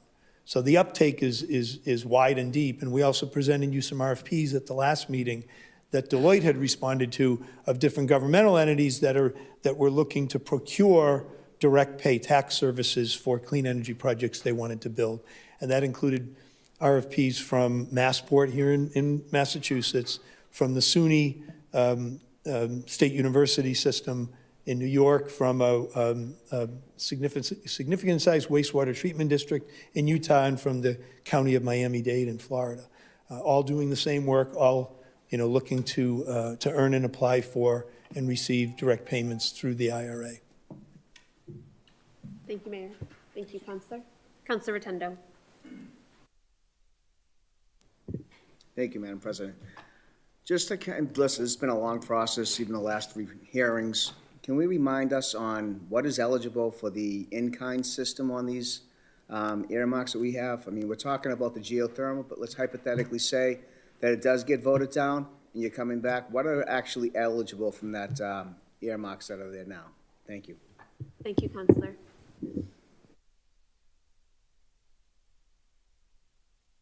Mr. Chiani.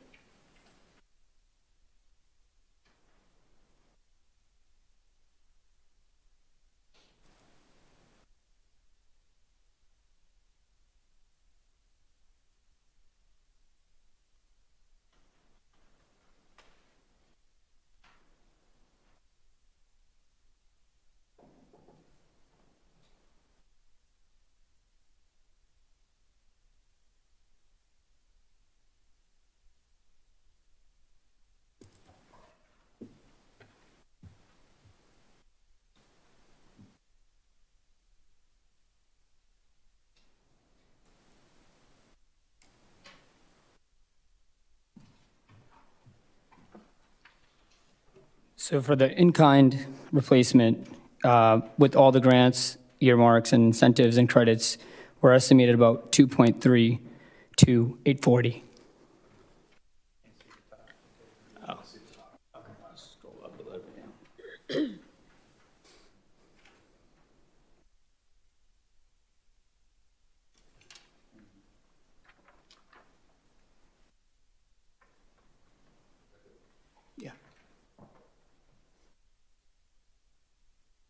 Thank you, Counselor. Counselor Bowen, we'll come back to you. Oh, Counselor Bowen, were you on mute? I am. Thank you. Here we go. Sort of on that same theme, I did just want to clarify, all the National Grid on-bill credits of both kinds already received and anticipated, that's just city revenue that we'd like to apply to this project, right?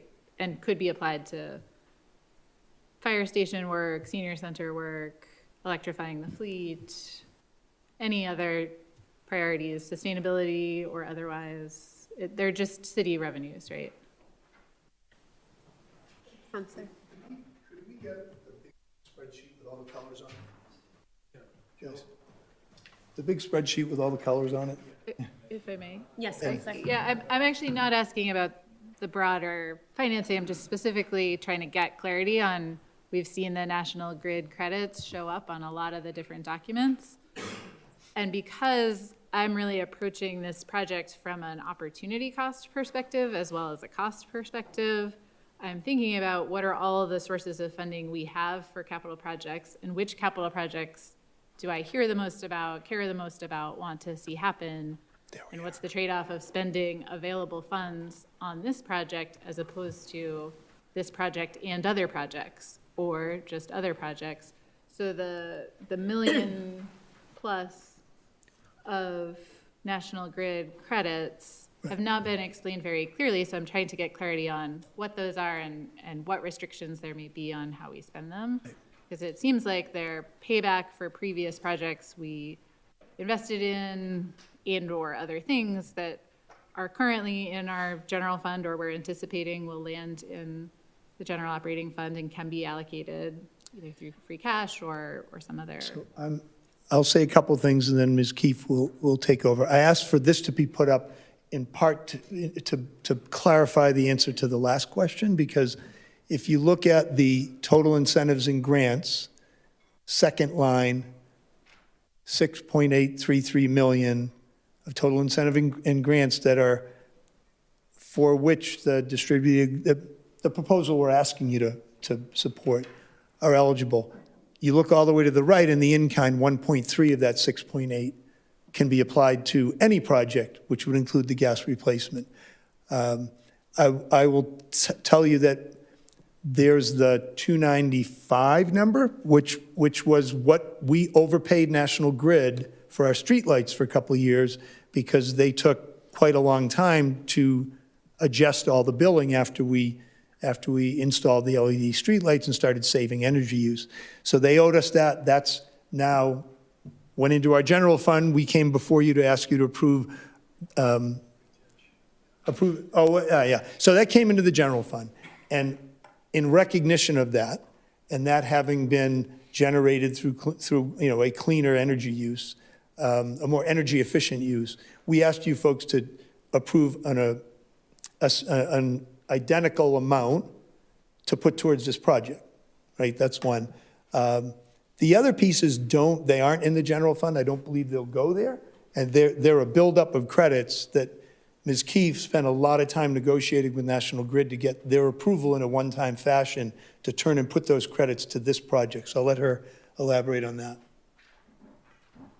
So that's the $723,000 listed for on-bill repayment. And these were, as the mayor said, in excess of credits that were generated from one of our solar projects under the net metering program.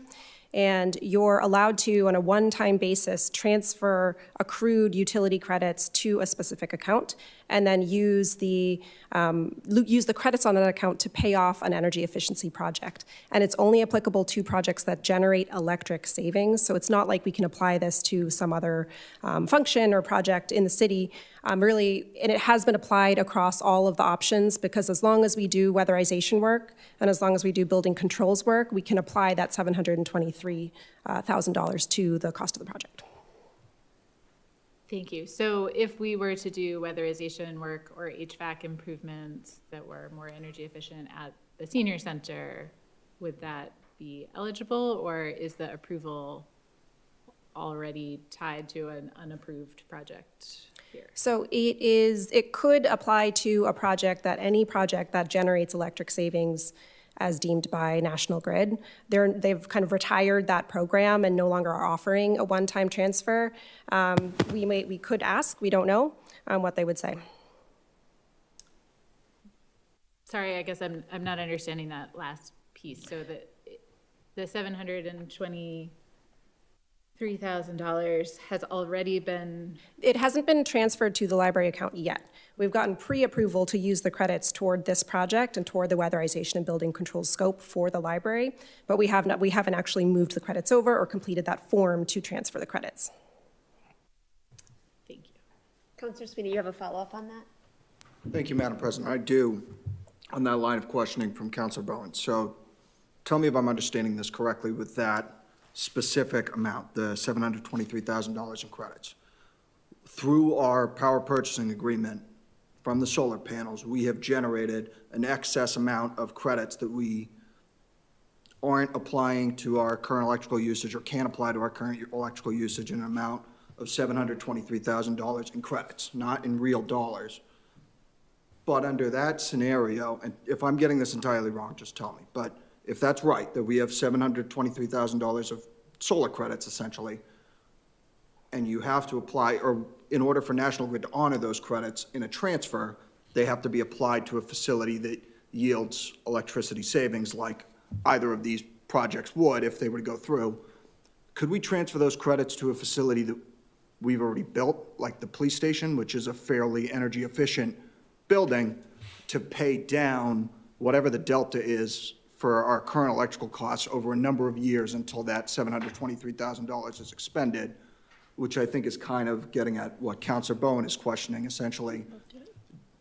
To put the question as direct as possible, do we have to use these energy credits in a transfer for either one of these library projects, or we really can't realize them, or could we find a way to put those credits to use within an existing building, municipal building that we've already built and already operates in its current form, such as the police station? Okay, they do not need to be used for a transfer, and they do not need to be applied to an energy efficiency project. They're just credits. So as you use energy in a facility, then you can use them to pay off your bills, which we have been doing. So the police station does receive, or is slated to receive, credits pointed toward that account that'll just pay off a good substantial portion of the electricity use at the police station. Okay, so that's helpful to know. To maybe pose a similar question in a different way, are there accounts in any of the city's municipal buildings where we're paying National Grid because our credits don't cover what our electric bill is, that we could spread this $700,000 out to cover what we're paying National Grid, so we no longer need to pay them that amount because we're making use of the credits in whatever the building is? Or is that not a possibility, whether because we're not paying electrical bills, we're using the entirety of our net metering credits, which I don't know if that's the case, but I'd be surprised if it were the case, or to the point that I think you were getting at in your response to Councilor Bowen's question, Ms. Keefe, is National Grid very narrowly tailored in what buildings they'll allow us to use these credits on? More about the project type rather than the building. But yes, to answer your point, generally speaking, we can use the credits kind of no matter what. We're in the process of reconciling, and we've been working for a couple of months with our liaisons at National Grid to try to reconcile how we're pointing our solar credits to our electric account. We have over 160 electric accounts, and you need to rebalance every 6 months or so. It's prudent to shift around which accounts are receiving which amount of credits. So that's the process. And then we're in the middle right now of checking and seeing, based on all the solar that we built in 2022, when and how it's going to make sense to readjust to different accounts. Okay, thank you. And the last question I have on this thread, do we lose these credits? So if we apply them through the kind of traditional process that you just outlined, where we spread the credits around municipal buildings and we adjust the schedule every 6 months or so based on usage, do we lose these credits at any point in time? Is there an incentive for us to try to recapture the value of the credits that it seems like you've been able to negotiate through an agreement with National Grid on one of these building projects? Or is there a value to just holding the credits and sprinkling them out as we go along throughout our various buildings and paying down the electrical bill through credits as opposed to an actual bill? There's not a penalty apart from we have these credits and we should realize their value. But we will now continue to build up credits too every summer as we're generating more credits through our solar projects. And hopefully, by the end of the winter time, you're going to have depleted most of them as the generation kind of fluctuates over the course of a season. Do you want to just spend a quick minute on the handful of bills we've been moving over, like the pump station? Right, so in the process of reconciling the solar credits and our electric accounts, we're finding better ways to identify or sort of pull in other consumption. So the pump station, for example, uses a lot of electricity, but that's been tagged with what's called a capacity tag. So it has different pricing and isn't pulled into our utility, our third-party electric supply contract. So because it is, $8,000 a month bills at that pump station, we're absorbing that into our contract for the next year, so we can apply $8,000 worth of credits each month moving forward. And we do that already? That's part of the process that we're doing right now. So we've requested to pull in that account for our new contract starting in December. Okay. So we have had a buildup of credits, and a number of communities have run into this. Yep. To where we have more credits than we can use. And that's why it matters to take something like the pump station, which hadn't been served by credits to date, and now it makes sense that it be, right? The way the credits built up, I want to ask you to explain that.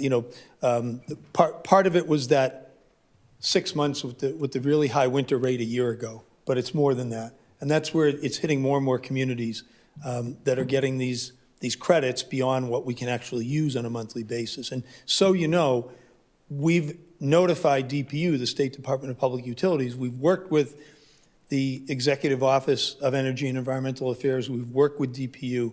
We've worked with National Grid.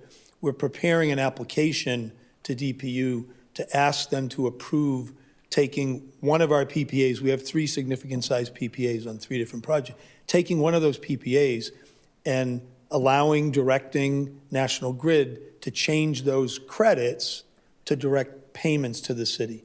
It's been done in other cases with National Grid. It's been done with Eversource.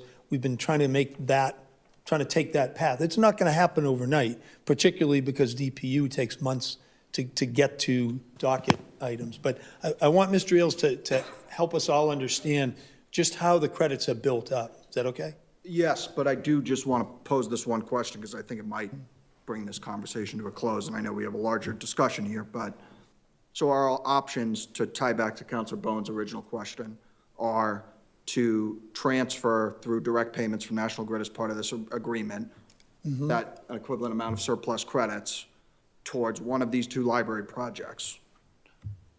That in itself is one option. The other option is to hang on to these credits and utilize them in some form through our traditional means of applying credits toward electrical bills across the city. Those are really our only 2 options in terms of this pot of funding. I don't really see the second as an option because of the. Oh, Mr. Ailes, could you? Yeah, I theoretically, yes, that second option exists. We could do that, but given the structure and how many credits and the electrical usage within our buildings that in some cases is decreasing due to efficiencies in building reform and things like that DPS has done. It'll take us a very long time to use those credits. And what the mayor was referring to before was how they developed to this level is that through the winter of 2022, when we receive on-bill credits, we receive them at the market rate, National Grid supply rate. But you saw in the chart, we pay 8 cents for our supply, and yet the rate is 35 cents a kilowatt hour. So we're using a kilowatt of credits, and it actually pays like for 3 or 4 of our kilowatt usage. So it created this large kind of ballooning of these credits, which we're just trying to kind of effectively use in a way that supports our long-term climate goals. Okay, that's helpful. Thank you. Thank you, Councillor Sweeney. We're going to go to Councillor Crowley. We're experiencing a somewhat odd situation where some microphones are stuck unmuted and some are stuck muted, and Ms. Kent can't control them either way, so we're going to make this work. Councillor Crowley, if you would use Perfect, Councillor thank you. So my question has to do with, I know you've been talking about the in-kind, the thermal. So in the in-kind, we have, it's basically right now undesigned, and we have it at 11.6 million for costs and everything else like that. So my question is if we've been talking about the gold, bronze, whatever, and everything else like that, where is this as far as, how did this number come up? Mr. Mayor. Thank you, Madam President and Councilor. I've never said gold, bronze, platinum, anything. There's a straight no-frills geo project, and there's a straight no-frills gas project, right? I think what Mrs. Panunzio related earlier really matters, right? I mean, the bottom line here is an addition was built 30 years ago, poorly. Building hasn't performed for 30 years. We've talked some about the flaws in the design of the heating for the library. When Joe, Mr. Boisvert, was up earlier and he was walking through the additional pieces, additional costs that we've added into the gas, that's because, and I appreciate the sense that it's 11th hour, I do. And my hope is that you folks won't vote tonight. There's new information, there's a colleague of yours not here. The importance of these decisions, the work that's gone into this by everyone in this room and elsewhere, my hope is that you folks see the wisdom of having 9 people here when the vote is taken. But to your sense of kind of it's landing. We believed and we believe that this geothermal proposal is a vastly better system than even a 2024-25 gas system, which is better than a 1992 one, right? We think it's a much better system. It's going to deliver an experience. It's going to consistently make that building what it needs to be, right, for all users. The building will be safer for the public safety improvements with the roof. There's a lot there, right? And it is a different scope than I think some thought, right? I mean, we've had that conversation about what that feasibility analysis of possible HVAC system replacements means and doesn't mean. But this project is significant and needs to be.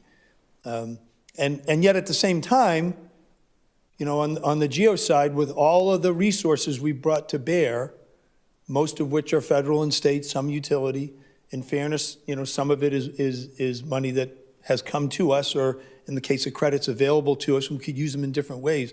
To not use them here on this building, I think would be a mistake. There's just too much that needs doing here.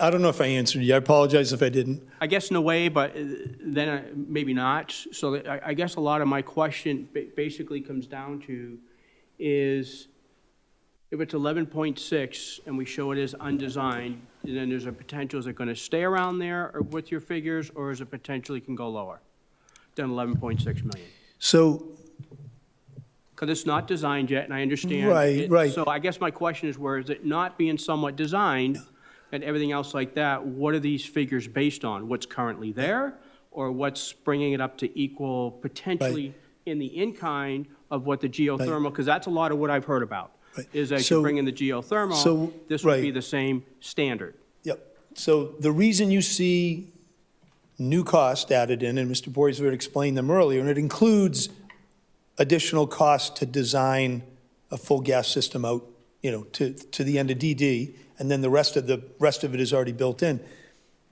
The more we looked at it, the more we peeled it back, the more we realized if you say no to geothermal and tell us to do a gas system, we're not going to come forward with a proposal on gas that doesn't try to fix the flaws in the current heating design, right? We would have to do that. It's not a nice to have, it doesn't work right. So even with improvements that will be made to the building envelope, it still is a vulnerability and a flaw. So that number, if you remember from earlier in the conversation, was 377,000. There's the parking lot. Now, we can talk about that, but the parking lot was done when the addition was done. It's 30-plus years old. It's not in good condition. We can get it done now with the geo. If we don't do geo, but we do gas, we could do it now, we could do it later, but there's a price that I think is fair to affix to it. And then the other piece, and this goes to what you're asking again, is that, what was the number, 362 on additional design? Yeah. So it's in there now, it's in those numbers now. It wasn't in those numbers until we redid them and shared them out with you today and tonight. Okay, thank you. Thank you, Councilor Crowley. Do you have more? Just to add a little bit more to that, so for the in-kind replacement as well as the two air source heat pump options, those were all estimated by Consigli based off of scope narrative given to them by B2Q and our team. So what we did is we reviewed the existing conditions, everything that we've learned over the past year or so, and then developed a scope for what each of those projects would look like. So for the in-kind, we determined what that would mean, replacing the rooftop units, replacing the boilers, and came up with a narrative that was provided to Consigli for them to estimate. So it was based off of some scope developed from us, but again, it's not designed to the same level as the ground source heat pump RTUs and distributed ground source heat pumps where we got formal selections and sized things formally. Thank you, Councilor Crowley. Councilor Rotundo, microphone is not going to unmute. We're stuck as we are. You are all set, okay. Councilor Spang, and then we'll go over to Councilor St. Hilaire. Everybody is stuck the way you are. If you're on, you're on, and if you're off, you're off. I can't explain to you why, but that's where we're at. Thank you. Councilor St. Hilaire, you could use Councilor Sweeney's. Seems to be on. Councilor Spang. Thank you. I wanted to amplify a question that I heard from some residents tonight, and I've heard from residents in other settings as well, and that's about the temporary closure of the library or removing, having a satellite branch of the downtown library in the Rent-A-Center, I believe was mentioned at an earlier public hearing, but could you maybe address whether that's required for the ground source heat pumps and or the in-kind? And do you have any more logistical information about what that satellite library, like what services it would provide for people?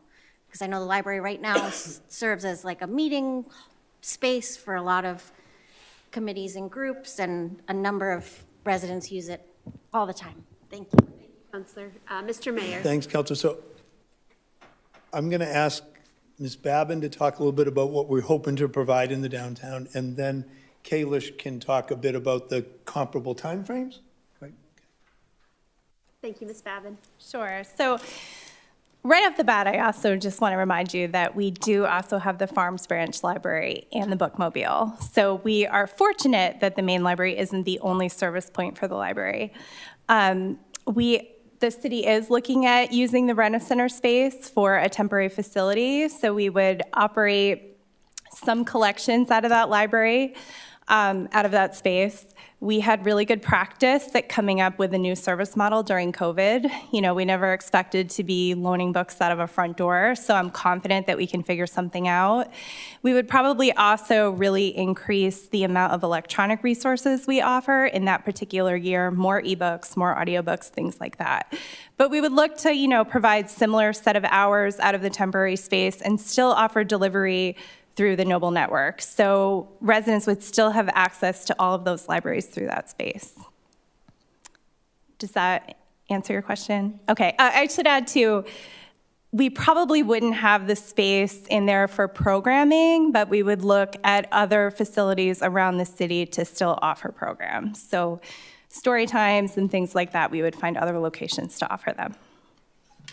Thank you, Ms. Babin. Counselor, just to answer your question on logistics, both options require the same kind of challenges where we're working inside the building.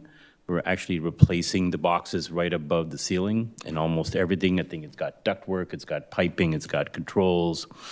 So trying to do that piecemeal, we evaluated that option. Can we phase it? But there's a safety concern of a lot of construction workers out there with a lot of students, a lot of kids coming in. It was more an expensive option. So trying to do that. So for both options, whether it's in-kind or geothermal, shutting down the library makes the most sense, and we got to do it for both. Thank you.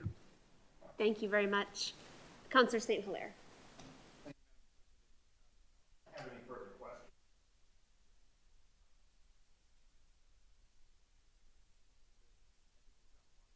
We're now in 2.5.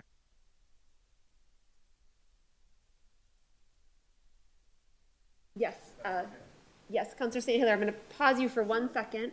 Councillor Bowen, do you have any lingering questions? Because what I'd like to do with Councillor St. Hilaire is close the public hearing portion to move to your comments and then further deliberation. But I wanted to make sure if you have any lingering questions for the public hearing portion, Councillor Bowen. I do have, many, but I think one that is lingering, which is just, thank you. I really want to be able to honor the work of the Clean Energy Advisory Committee and the library trustees, folks who've been here, who've weighed in. And I really value those committees. I think I've pushed hard to get more people on them, to expand their relevance, and just would love to know more how they were invited to participate in this whole design process, if at all, and how their feedback over the years, all of the issues that the library has been having, all of our planning around the very best use of funds for our sustainability goals and clean energy investments was incorporated into the thinking and strategy, and not only the sort of support letters at the end of the day. Thank you, Councillor. Do you want to invite them up? They're not sure they're invited up. Is that what you're trying to do? I don't know. I mean, I guess through you, Madam President, I would love to hear the administration's role in that and how you were working with the committees. And then if there are still members of those committees in the audience who would be willing to share, I'd love to hear from them too. Thank you, Councillor Bowen. I think what we'll plan to do is hear the response to this, close the public hearing, refer to the council as a whole, and we'll go to Councillor St. Hilaire to begin that process. Thank you, Mr. Reed. I would say as a routine matter, both Ms. Babin and Ms. Keefe report to those committees at every meeting with project updates and have been doing that for a couple of years. Beyond that, I guess, do either of you have something to add to that, or do we want to? Okay. Thank you, Ms. Keefe. We could do better. And, we've heard that feedback loud and clear. And I think you attended the last Clean Energy Advisory Committee when folks expressed that they wanted to be brought in earlier in the process. And, to date, even though we're at all of the meetings and we have, several folks in the administration that are attending those meetings, often it's just high level. So it's, this project is advancing through the stage and we haven't shared things like costs.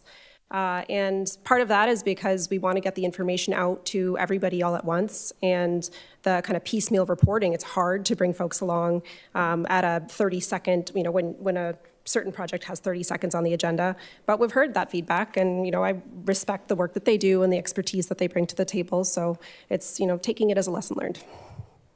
Thank you, Ms. Keefe. I don't want to put members on the spot, but I believe I see one Clean Energy Advisory Committee member and one library trustee. So if either of you would like to respond to Councillor Bowen's question about your level of involvement, you're welcome. you also don't have to.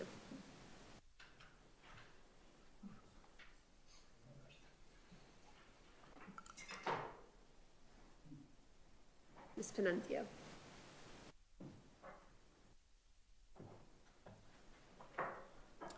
As when the project first started, Allison, every time we had a meeting, would give us the information that she knew.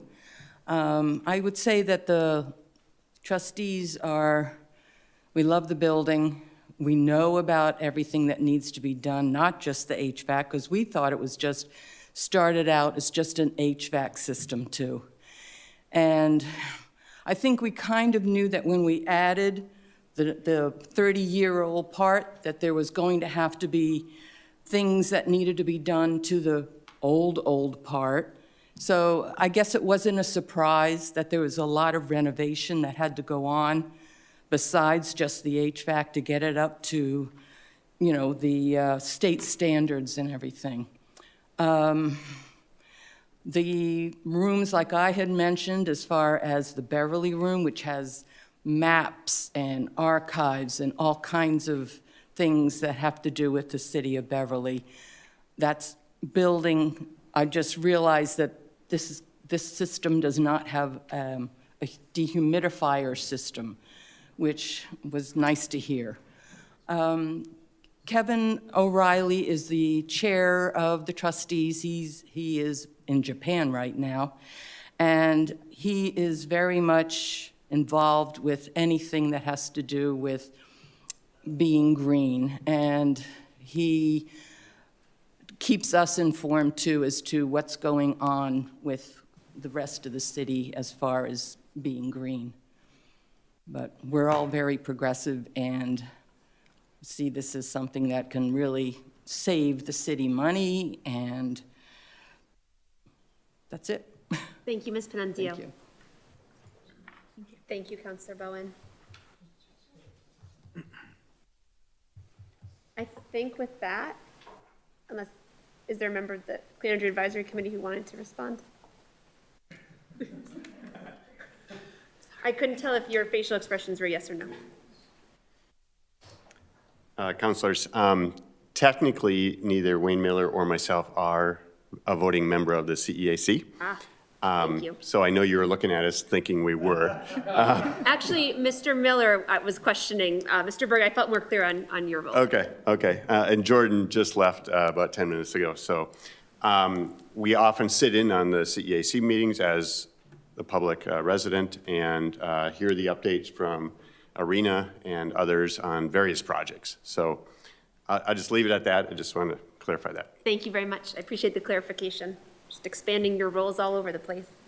Well, with that, thank you, councilors. I'm going to close the public hearing portion on Order 17, refer it to the full council, and that brings us to a time when we can deliberate. I'm going to go to Councilor St. Hilaire because you had wanted to begin that pass, so Thank you. I'm going to try I'll invite this. you to do so. Thank you.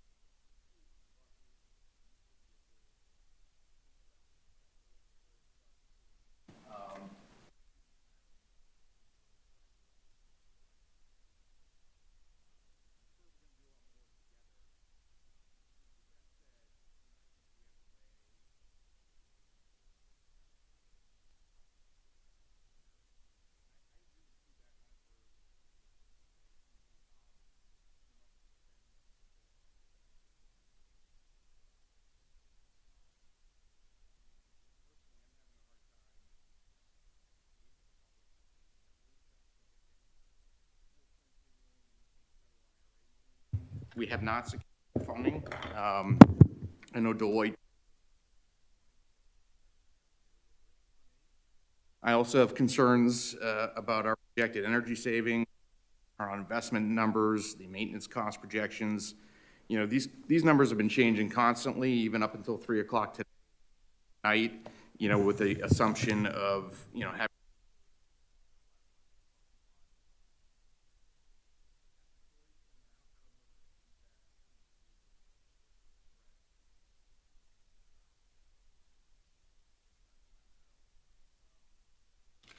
So for me,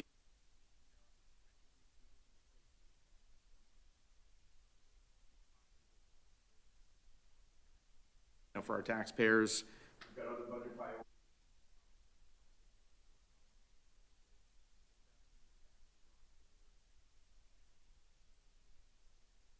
Projects, that's kind of where I'm at. Thank you, Councillor St. Hilaire. Councillor Feldman. I think, Councillor Feldman, if you could switch seats with Councillor St. Hilaire. Thank you. Yeah, we'll go to Councillor Tendo and then Councillor Sweeney. Thank you. Thank you.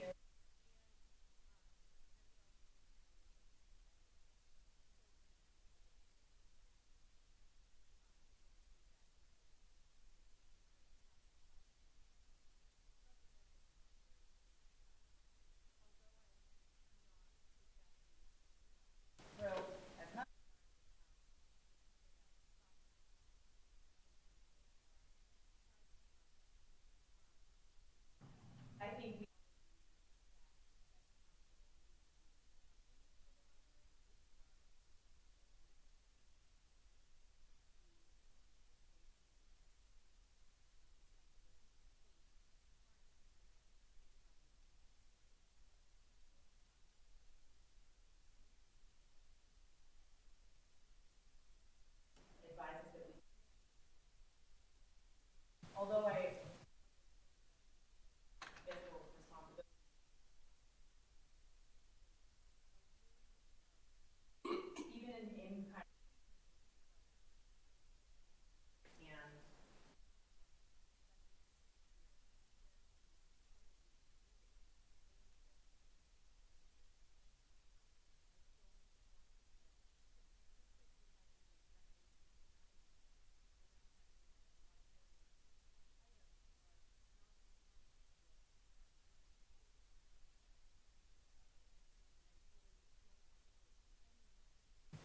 into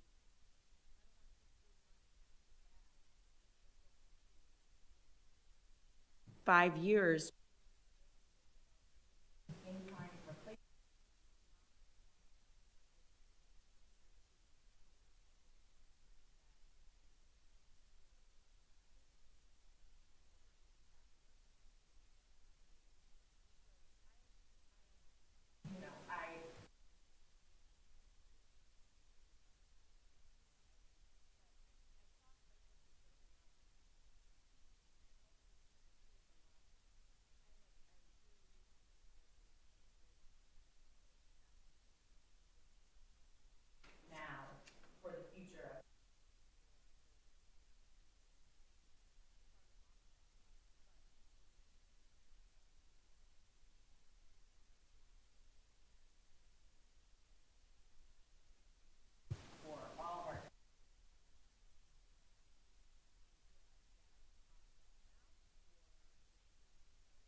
Thank you, Councillor Feldman. For some reason, despite that mic being turned on, it's apparently not coming through well at home to viewers. I can't say it again. No, that I wasn't going to ask you to memorize and say again, but I think it's hard for me to know which mic is, but maybe we'll have councillors go to the podium. And I think I was at Councillor Rotundo in my mental rundown. I see what you're saying, Councillor Sweeney. Okay. Okay. Okay. Madam President, may I motion to call the question? Councillor Rotundo, that motion is in order. So Councillor Rotundo is motioning to call the question. That does require a second, and then we would need to vote. It's not debatable, but it needs a second, and we would need to vote whether or not to move then to the vote on the order.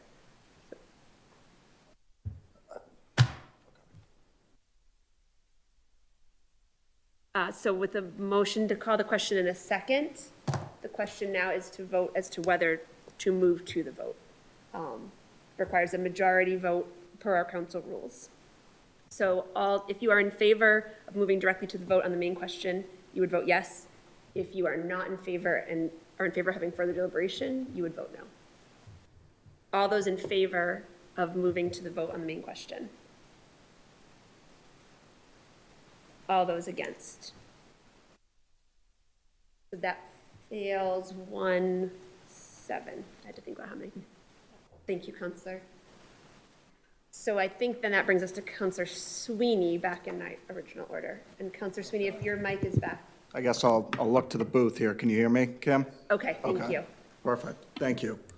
And I'll just state, I'm going to present kind of my thoughts on both this project, but then, and I think it's important for us to consider as counselors, the larger picture with a whole handful of capital projects that this vote will affect. And first, I want to say that I do appreciate the time and the effort that the mayor and his team have put into this project up to this point. And I will say, if it's appropriate, I know I agree with other counselors that I would like to take a vote this evening, but I certainly would welcome feedback on my comments from either my colleagues or the mayor, if that would make sense. But I just do want to say, I understand how hard it is to bring a public building project to fruition. So I appreciate the time that you and your team have put in. However, I do want to state that I am frustrated with how the project was not properly scoped when we received the initial report in June of 2022 that led to us approving the $2 million necessary for design. I really think at that point in time we should have had, even if it was a ballpark figure, some better understanding of the fact that this was not only going to be an HVAC improvement or an HVAC replacement, but a much larger building project. To my point about this being one piece of the puzzle, that changes the calculus of how we consider this project.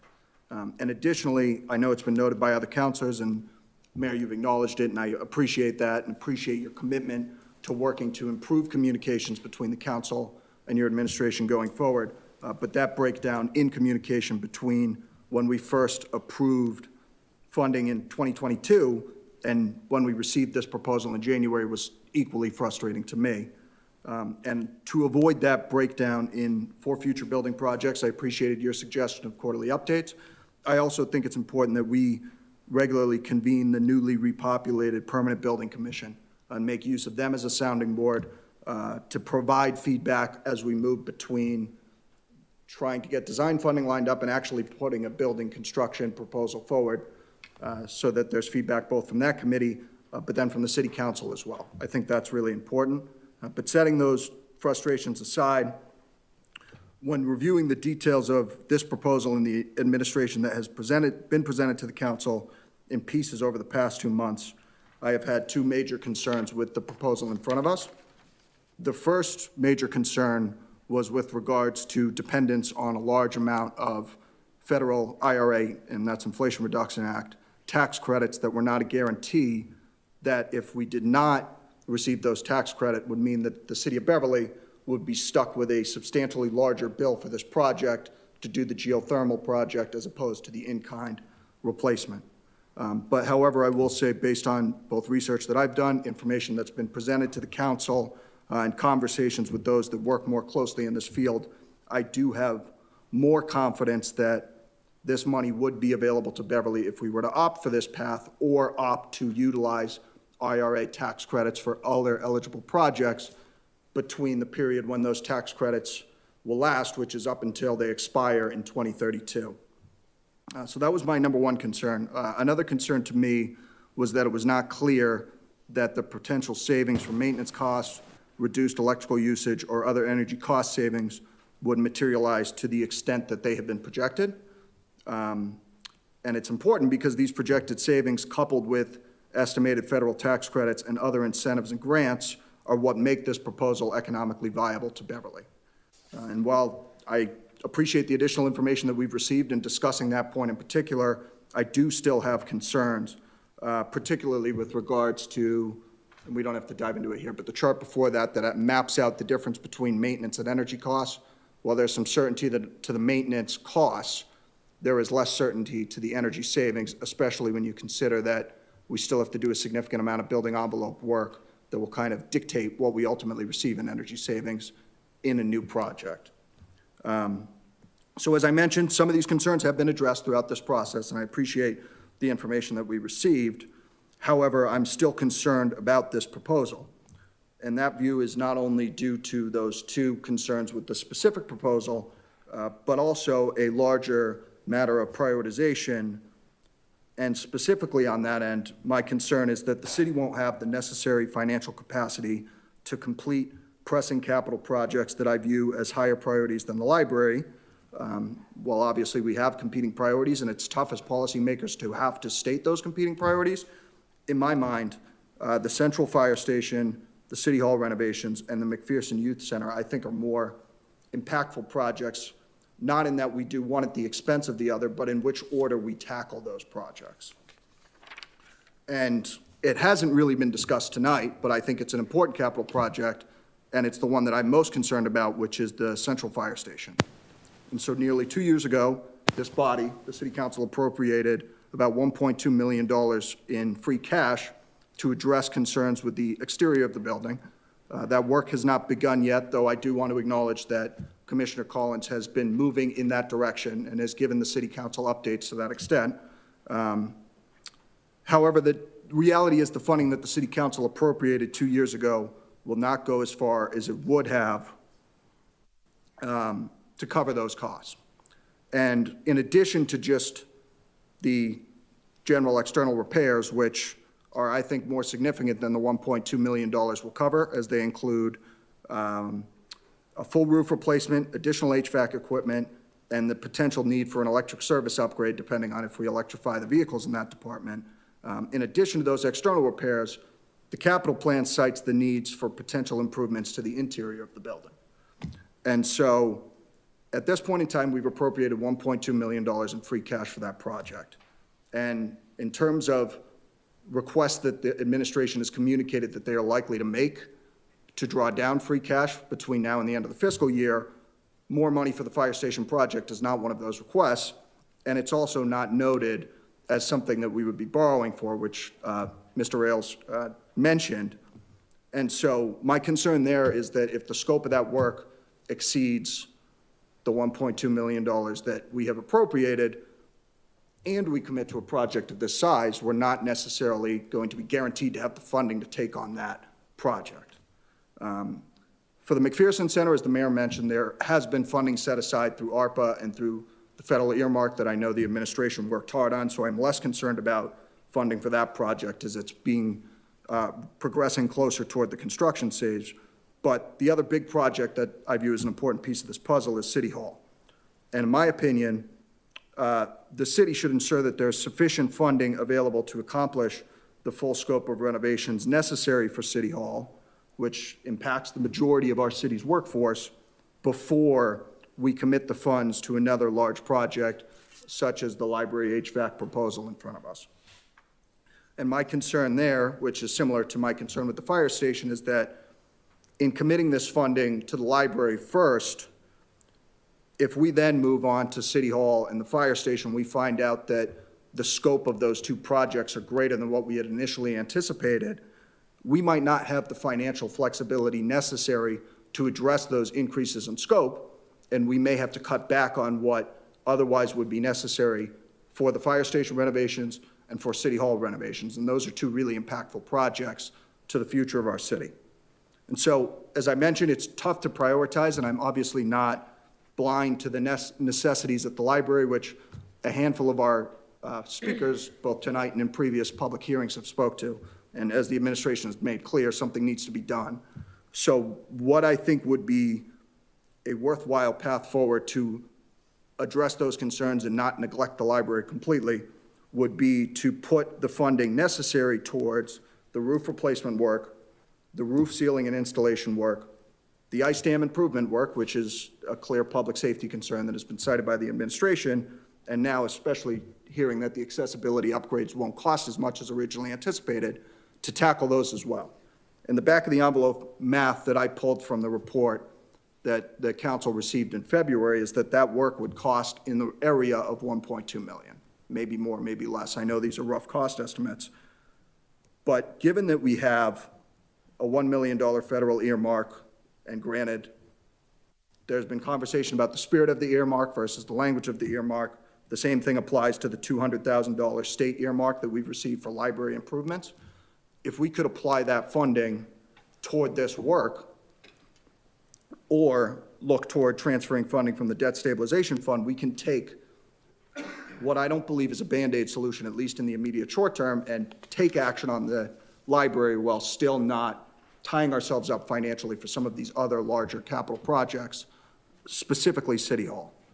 And so while that immediate work on the library is being undertaken, and as we continue to progress on tackling the renovations to City Hall, finalizing, or to the fire station, finalizing a design and a more concrete cost estimate for City Hall, and completing the McPherson Youth Center, I would then encourage the administration to go back to the drawing board, as has been suggested, with the library HVAC project.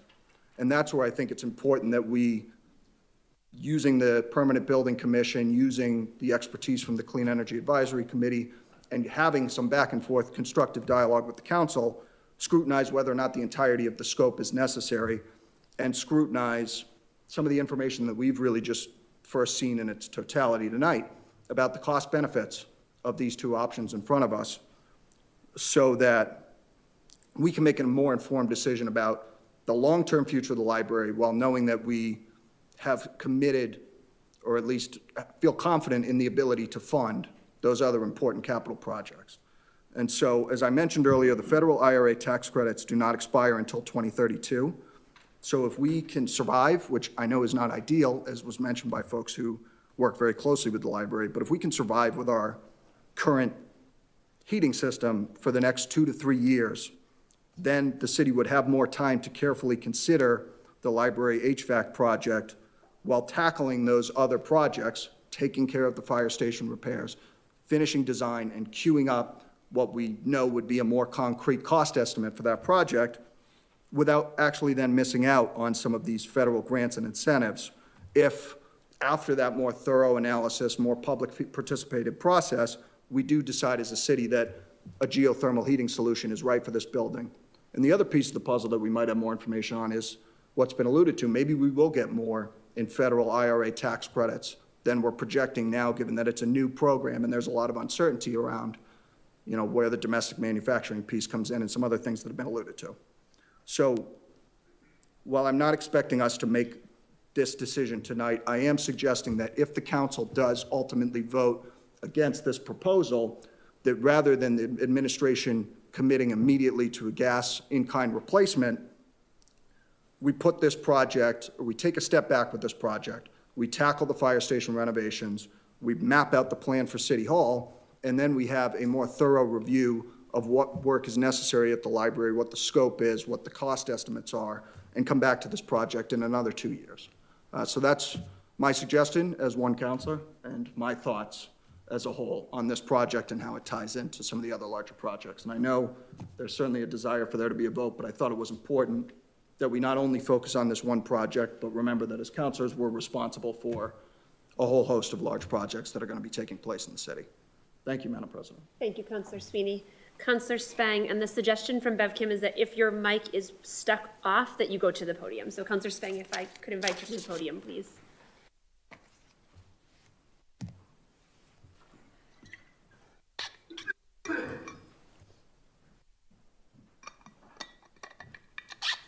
Thank you, Madam President.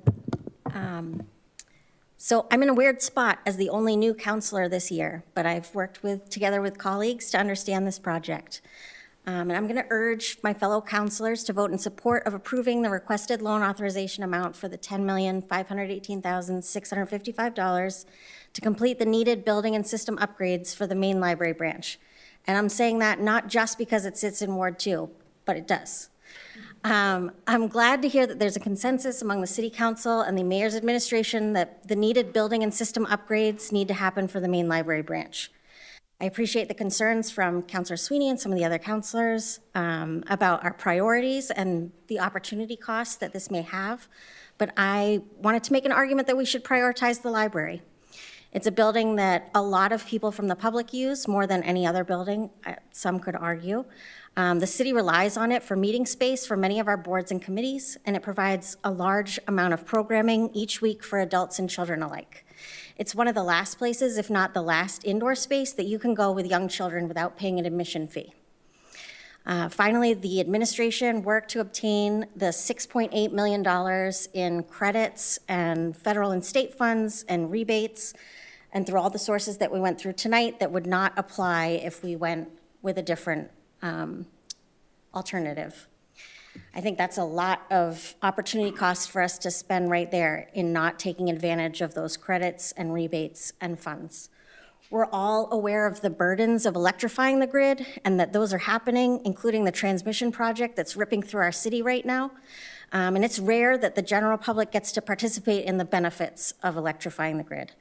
Even though there's rebates in the Mass Saves program, you need to be able to afford to put in a system like heat pumps, whether they're air source or ground source. And I think this presents an opportunity where the general public would get to benefit from those opportunities. So thank you for your time. Thank you, Councillor Spang. Are there other councillors who wish to? Councillor Bowen. Thank you. Is mine working? Okay. Sorry that it's stuck on. I really appreciate the chance for us to now deliberate and very much appreciate all of the public participation to date. I think, as we've heard, there are a wide variety of competing interests at play here. And so I know whatever the outcome of this proposal is, not everyone's interests are going to be met. So the mediator in me is like looking for more win-wins than I think are necessarily possible in this case. But really hearing all the different perspectives on this has been really helpful for me. It's definitely influenced my thinking. I have been back and forth on this project quite a bit because of the process, because of the big picture. And so I think the few things I wanted to share and echo a little bit or react a little bit to what I'm hearing as well. I think to the point that, we all agree the process could have been better. I hear the different ways that we can improve management of major capital projects and communication about them with the public primarily and the council as well going forward. And I haven't seen our efforts to do that in my tenure on the council so far pay off yet. And I've been the lone no vote on several projects where I said, I would love to support this project and I don't feel like we know enough about it to feel comfortable voting for it now. And I would love to have confidence that we'll get those updates soon enough before a next tranche of money is needed. So I will stay consistent in that view. It sounds like there may be more councilors who are at that point on this project than were with me on some of those others. I do feel like this process over the last couple of months has given us a lot of great insight into the trade-offs. The reason it has taken since January is, I think, not because of our slow deliberations. Tonight's our first night deliberating, in fact. It's because some of the, I think, really basic questions that the public want to know the answers to, and therefore we asked right off the bat, weren't readily answered, and more research was needed, and more sort of building of a case was needed, and that has taken time. And I think that has gotten us to a better place to weigh in on what we think the competing values are. So I appreciate councilors sharing sort of where you see those values. I think it's really important for us to be honest about those trade-offs. So for me, I agree with Councilor Spang. The library is still a relevant place. I've heard from some constituents who feel like we're moving into a digital world. Maybe we don't need the space so much. I hear that. Personally, I disagree. I've seen the value. I see the way the library is evolving, creating a library of things, hosting more in-person events. So I see the value of the building, and I want us to continue investing in it. I do believe we need to get started on the work. It's overdue. I think we've heard that. And to Councilor Sweeney's point, I agree. I would love to see us break down some pieces. I think I'd prefer to see us accelerate the weatherization, the energy efficiency, roof improvements. that have been known. They weren't presented as a priority a couple of years ago, but they have been known, they are necessary. I think it's important for us to invest in those, and I would be happy to support those while we have funding available, while there are incentives available for some of those things. As far as the HVAC system itself, it is broken, it has been broken, it does need replacement. I think there's general consensus on that. I would love to see it replaced with the ground source heat pumps if there is a way to get the cost in line with what it feels like we have available to me for this project, given the competing interests. So like Councilor Sweeney, I feel like our investment in the youth center is really important. And I have appreciated the way the administration has worked with the design team, an advisory group that includes young people, gotten feedback on sort of what trade-offs can be made, and has said, look, here's a hard ceiling of how much we as a community can afford for this right now. What's the best possible project we can get for that amount? And I would love to see us approach this project in the same way. And I don't feel like that's exactly how this has gone. I feel like this project has been a little bit more, here's the best thing we want to do. How can we make it somehow financially feasible for the city? And I just don't see it in that way. I would like to see us discuss where in our overall capital expenditure plan and our capital improvement strategy this fits, and whether that's, you know, a $9 million investment or a $6 million investment.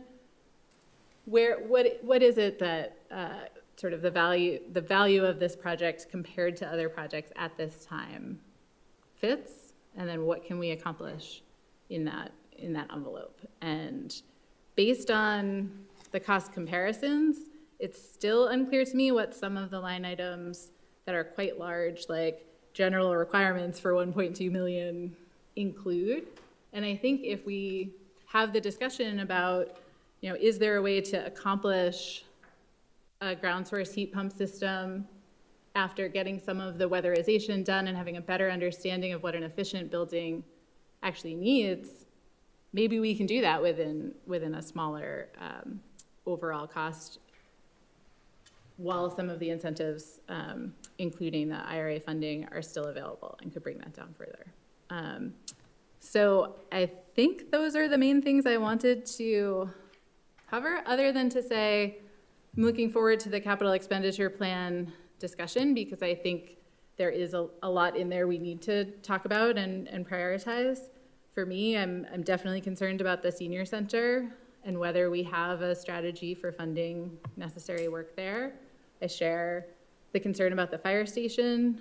I know we have school roofs programmed into our debt schedule. I'm not sure, I don't really have a ton of confidence in this moment that the way those are being planned for is gonna address the overall building envelopes, the general energy efficiency improvements that are needed to be able to make informed decisions about HVAC replacements when we get to the point of replacing those roofs. And I'm very concerned about our public services building space. I think that's the section of the capital expenditure plan that has worried me most. The words haven't changed over the last several years. It seems to be an intractable problem, and one that I'd like to see us, whether it's, you know, put together a task force, task the Permanent Building Commission with starting to come up with a strategy, but that's one that I really worry about. You know, we're having a hard time right now recruiting staff to fill really key public services roles, things that people see and feel the impact of every day, and then we're asking people in those roles to work in buildings that are insufficient, you know, mechanics to work in buildings that can't fit the vehicles they're working on, things like that. So without those plans in place, locking us into this size of a liability and a commitment doesn't feel right to me yet. And so I don't even after tonight's information, feel confident approving the project in its current form. And I say that with the desire to see ground source heat pumps everywhere we can fit it into our budget, with the recognition that something has to happen at the library pretty immediately, with the real call to colleagues and to the administration that we find a way forward for some of the really key library work, you know, before the end of this fiscal year, that we make some decisions about it and get some funding out the door. So that's where I'm currently landing on things. Thank you, Councillor Bowen. Councillor Crowley, and I'll invite you to go to the podium. Thank you. Yes, not the bench.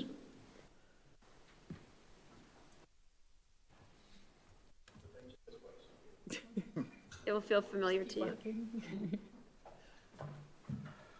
Well, good evening, and thank you for the opportunity. First of all, I want to, say thank you to the administration and everybody as far as all the hard work and stuff that's gone into this so far. And still, we have a lot of things to get done. I guess I just have a couple comments here. I believe in the green. I believe in where we have to go as far as, getting better, taking our carbon print down to zero and all of that type stuff goes. But I want to do it, and I want to make sure that I'm comfortable with it as far as with some of the folks that I'm talking with, the residents in my ward, and in and around Beverly a little bit. It's not that I don't want this to happen. I think it needs to happen, but I don't think the timing is right for it to happen.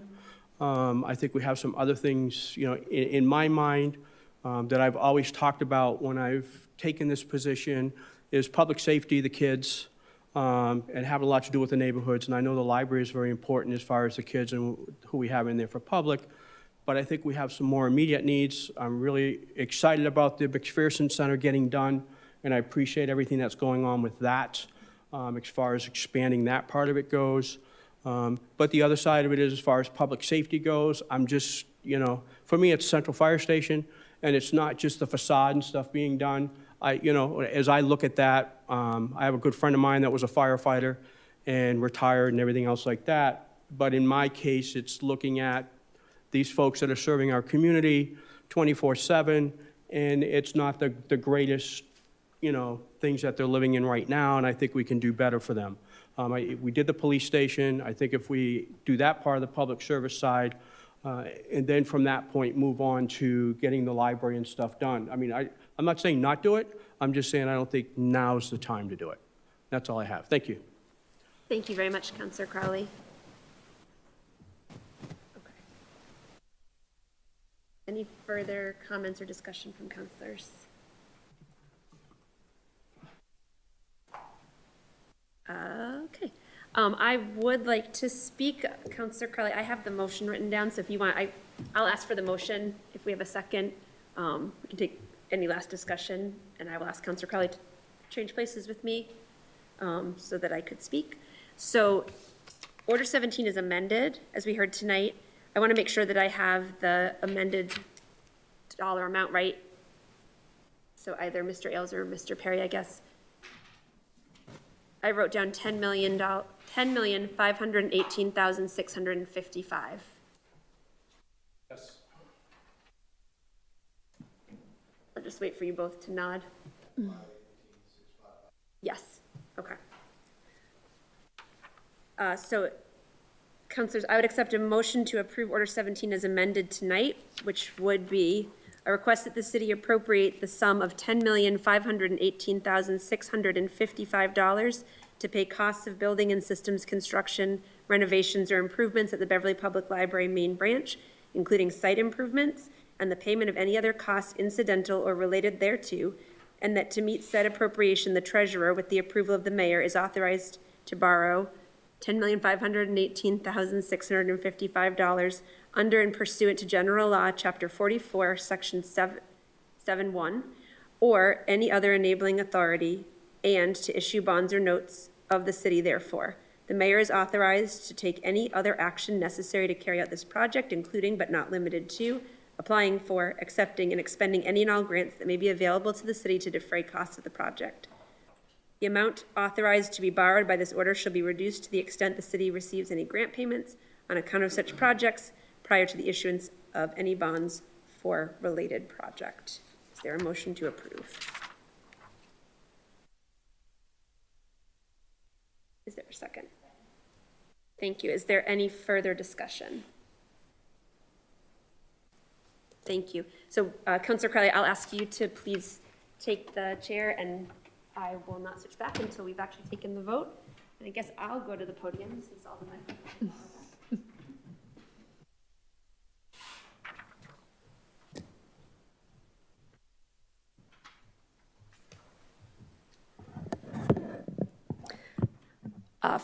Thank you, and thanks also. I just want to say thanks to Kim's been over here trying to troubleshoot in the BevCam booth. So I know for those following at home, it may have been confusing to suddenly have audio coming in and out. So it's something that we're trying to troubleshoot. And so thanks to Kim for that. Thanks for counselors for trying to jump around so that you could be heard. And thanks to members of the public for hanging with us and following along.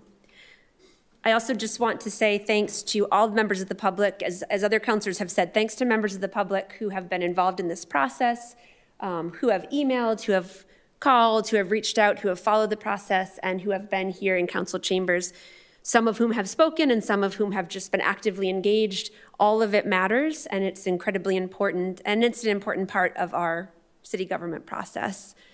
Thank you also to all of the presenters, the members of the team, members of the administration for your presentation and your work, and for walking us through some of this over the past 2 sessions and then this one of this public hearing.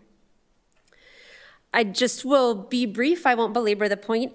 I, like some other counselors have said, have been back and forth myself on this project. My heart initially really wanted to approve it, but I really had questions. And so where I've landed is slightly different than some other counselors because I was looking for a few key things. And I want to say that I know, I think Mr. Gomes, one of the public speakers earlier, articulated it well, that I think we had sort of 2 trajectories of what was happening here. One was, I think, the council articulating frustration with how information came to us or how it felt that we didn't have information as we'd been going through the process, and how we might address that. And I think we've heard the mayor make commitments on that, and we've heard the council make commitments on our desire to have those regular updates. And then another layer at which there was this project before us, and learning about that particular project, the needs of the library, and what seemed like it was best in line with the needs of our community, our library, and our varied priorities, many of which have been articulated tonight, all of which are valid and important. And I think that's the challenge of government at all levels. It's certainly the challenge of local government, where we have many priorities, all of them important, close to our hearts. They affect the lives of the people who live and work in our community, and we collectively have the opportunity to try to think thoughtfully and well about how to balance that. And I do think, counselors, I think we have strived to do that in this process and others. For me, it was important to hear a few things. One was I was extremely interested to hear from the library trustees and their thoughts and input, which we've had the opportunity to do. I was also awaiting in myself the decision or recommendation that may or may not have come from the Clean Energy Advisory Committee, which we both received by email and also heard Mr. Stutt earlier this evening. I also was interested to hear our budget analyst's final position on this matter. Mr. Perry himself noted that he was originally not favorably inclined towards this project, and so for me, it was important to determine whether my heart for the project could be aligned with the finances for the project. And initially, I think it was fair to say that Mr. Perry's answer would have said no. And I do think the final memo that we received, for me, gave me confidence about the ability for us to financially afford the project and some of the others that we are also considering. I also do think there's something to the fact that among some of the incentives, and it's been noted tonight that one of the things that's unique about this project is the number of incentives or earmarks or particular ways that we might be able to defray the cost of a project like this. And if projects like these are part of our stated goals as a community, this one does present us many opportunities to realize cost savings. But one that I'm sort of most intrigued by is the idea that federal tax money could come back to benefit people living in Beverly, because our federal tax money is paid regardless of whether portions of it like this come back in the form of an IRA payment or otherwise. And this is an opportunity to realize federal tax money back to benefit our community in ways that we may not on a regular basis here in Beverly. And so for me, that feels like a win. I know when we talk about taxes out, it can feel like, paying local tax, paying state tax, paying federal tax, and it feels like this is all sort of a combination in some ways of all of those. And so it can feel like, well, this is still all taxpayer money. I do think it's important to think about the way that this is taxpayer money out that wouldn't necessarily have come back to Beverly, and this gives us an opportunity to bring some of that back from the federal tax money in a way that we would not otherwise.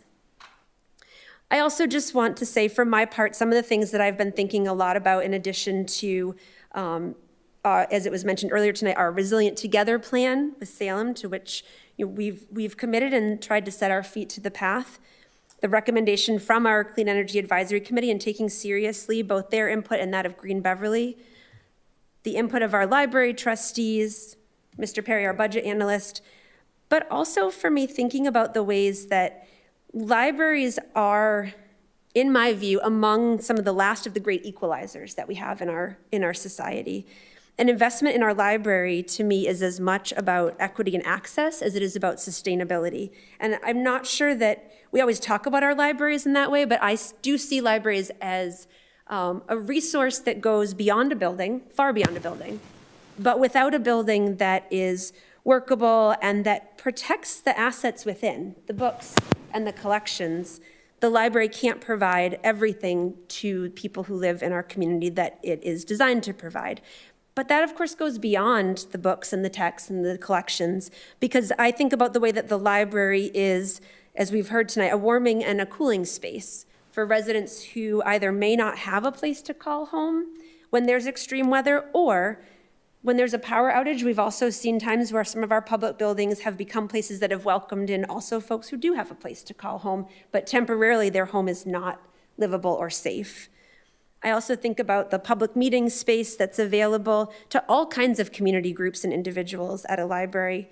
The access to Wi-Fi and internet for those who do not have access. We think about an increasing digital age, and that's true. But we can't pretend that everybody in our community has equal access to Wi-Fi or internet, and that includes our children who depend on it for school. I have a 12-year-old, and a significant amount of his homework is done on his iPad issued by the school, but if we didn't have Wi-Fi at our home, he wouldn't be able to complete that at our home. I also think about the way that the library is one of the few places, even in our very active downtown, where you can go if you don't have access to a bathroom, and without having to spend any money, you can use a restroom.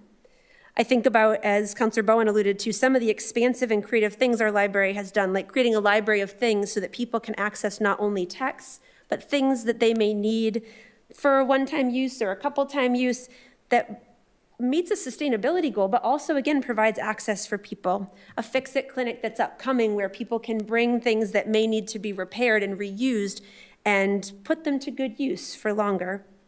And I think about the way the library helps to provide print text, which in a digital age we sometimes don't talk about as much, but print text, books and periodicals, sometimes in the hands of people for whom it would be very difficult to have those texts. Often, again, children in our community who come either for story hour or come to be able to pick out books, and what that can mean for them in terms of opening up their worlds, their thinking, their creativity, and their ability to access places and spaces far beyond Beverly. So for me, when I consider all of those things, when I consider the information that we received, and when I consider the fact that there was a way in me, in my heart, to marry some of the things that I love and feel about the library, the need we see for the HVAC improvement, the sustainability goals that we hold as a community, and with Mr. Perry's memo, a way to make that work financially. It caused me to decide that where I had gone back and forth, I was deciding to support Order 17 as we have heard about it. And so I'll just add my comments and my thanks to my fellow counselors for our time, work, and deliberation on this. Thanks.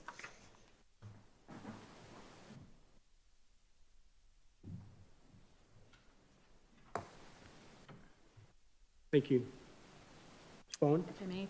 Thank you. I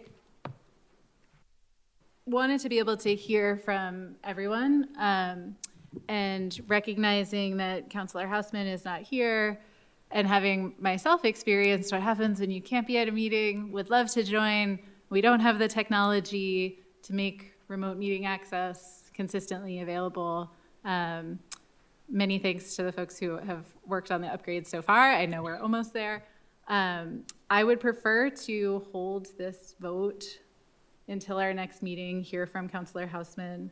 I also say that, not feeling like, from what I'm hearing, positions are likely to change much. And so want to reassure colleagues that I'm not really looking to open up the conversation further in that way. I think, as I said, for me, if we were talking about a lower cost version of the same project, I might be there, but we're not. It doesn't sound like we're getting that at this stage. And it doesn't sound like there's a lot of room for others.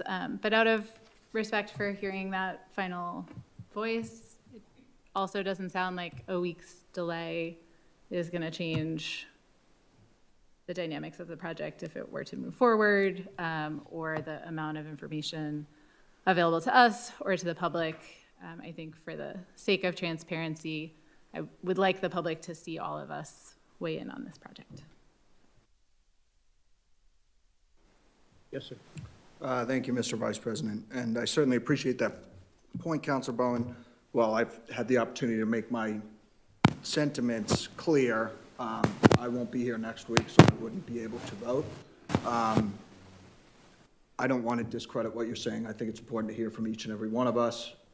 However, if at this point the vote needs a 2/3 majority to pass and it's not going to get that vote, and we're kind of swapping in who's available and who's not at future meetings, I would think there's value to adhering to the point that Mr. Perry made about the importance of the council voting on this proposal, not only to, for our sake, to continue on with other council business, but I also think for the sake of the administration to know where we stand and for them to begin planning one way or the other the necessary next steps with regards to this project and this building.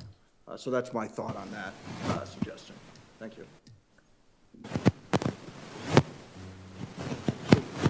Proceed.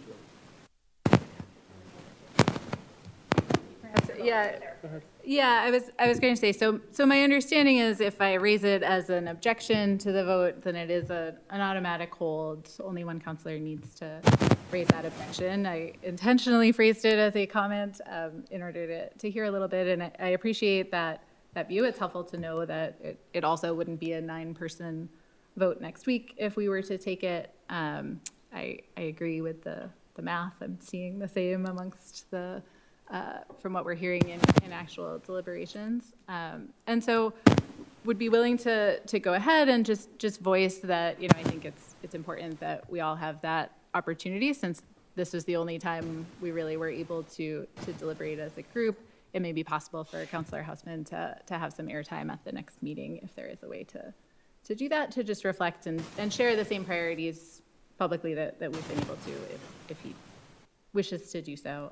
But can leave it as a comment rather than objection to the vote and hold. Appreciate the comments. Are there any further comments on this matter? So we have a motion and we have a second. So all in favor? All opposed? Motion fails 5-3. I'll turn it back over. Thank you, Vice President Farley.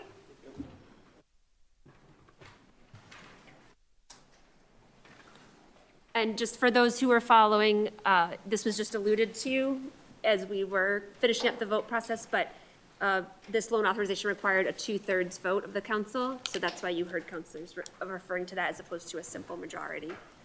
Thank you, Vice President Crowley, for swap. We do have one other item on our agenda. I have lost all of my pages. Okay, thank you. Because Ms. Kent's microphone is not working, I'm going to just go ahead and play the role of Ms. Kent. Let's go to communications from Ms. Honor the Mayor, please. Okay. I'll keep reading from here. Sorry. Order 116, the capital expenditure plan pursuant to the city charter. Dear Honorable City Council, I respectfully submit to you the 2024 capital expenditure plan pursuant to the city charter. The document contains narratives on the city's capital needs that will likely need to be addressed in the future. Also contained within the document are important schedules outlining estimated costs along with potential financing obligations over the next 10 years. I hope you find the document informative and helpful as we work together in planning for our city's future. Sincerely yours, Michael P. Cahill, Mayor. Ms. Kent, please refer this to the Committee on Finance and Property. That brings us to the end of our agenda for this evening, councilors. Are there any announcements or reminders anyone had for the public or for other councilors that you'd like to share at this point? Understanding that half of you don't have microphones. Councilor Spang. Someone can restate, okay. There's sea level rise. Thank you, Councilor Spang. So if the microphone didn't pick up as well as it normally would, a sea level rise tour at Lynch Park at 3 o'clock on Saturday. Thanks, Councilor Spang, for that reminder. And we certainly heard mention of Lynch Park tonight, so it's very prescient. I will just mention that our next regular meeting of the council, as alluded to earlier, is next week, but it is a Tuesday due to the Monday holiday. So it will be on Tuesday, April 16th, 7 o'clock p.m. here in council chambers. And hope to have members of the public joining us or following us along. As with tonight, thank you, Kim, in the BevCam booth. Thank you to all the members of the public who were here, to the city staff and the members of the team who presented, our budget analyst, Mr. Perry. And thanks to all the councilors for the deliberation and the good and thoughtful work. I would entertain a motion to adjourn. All those in favor? That carries.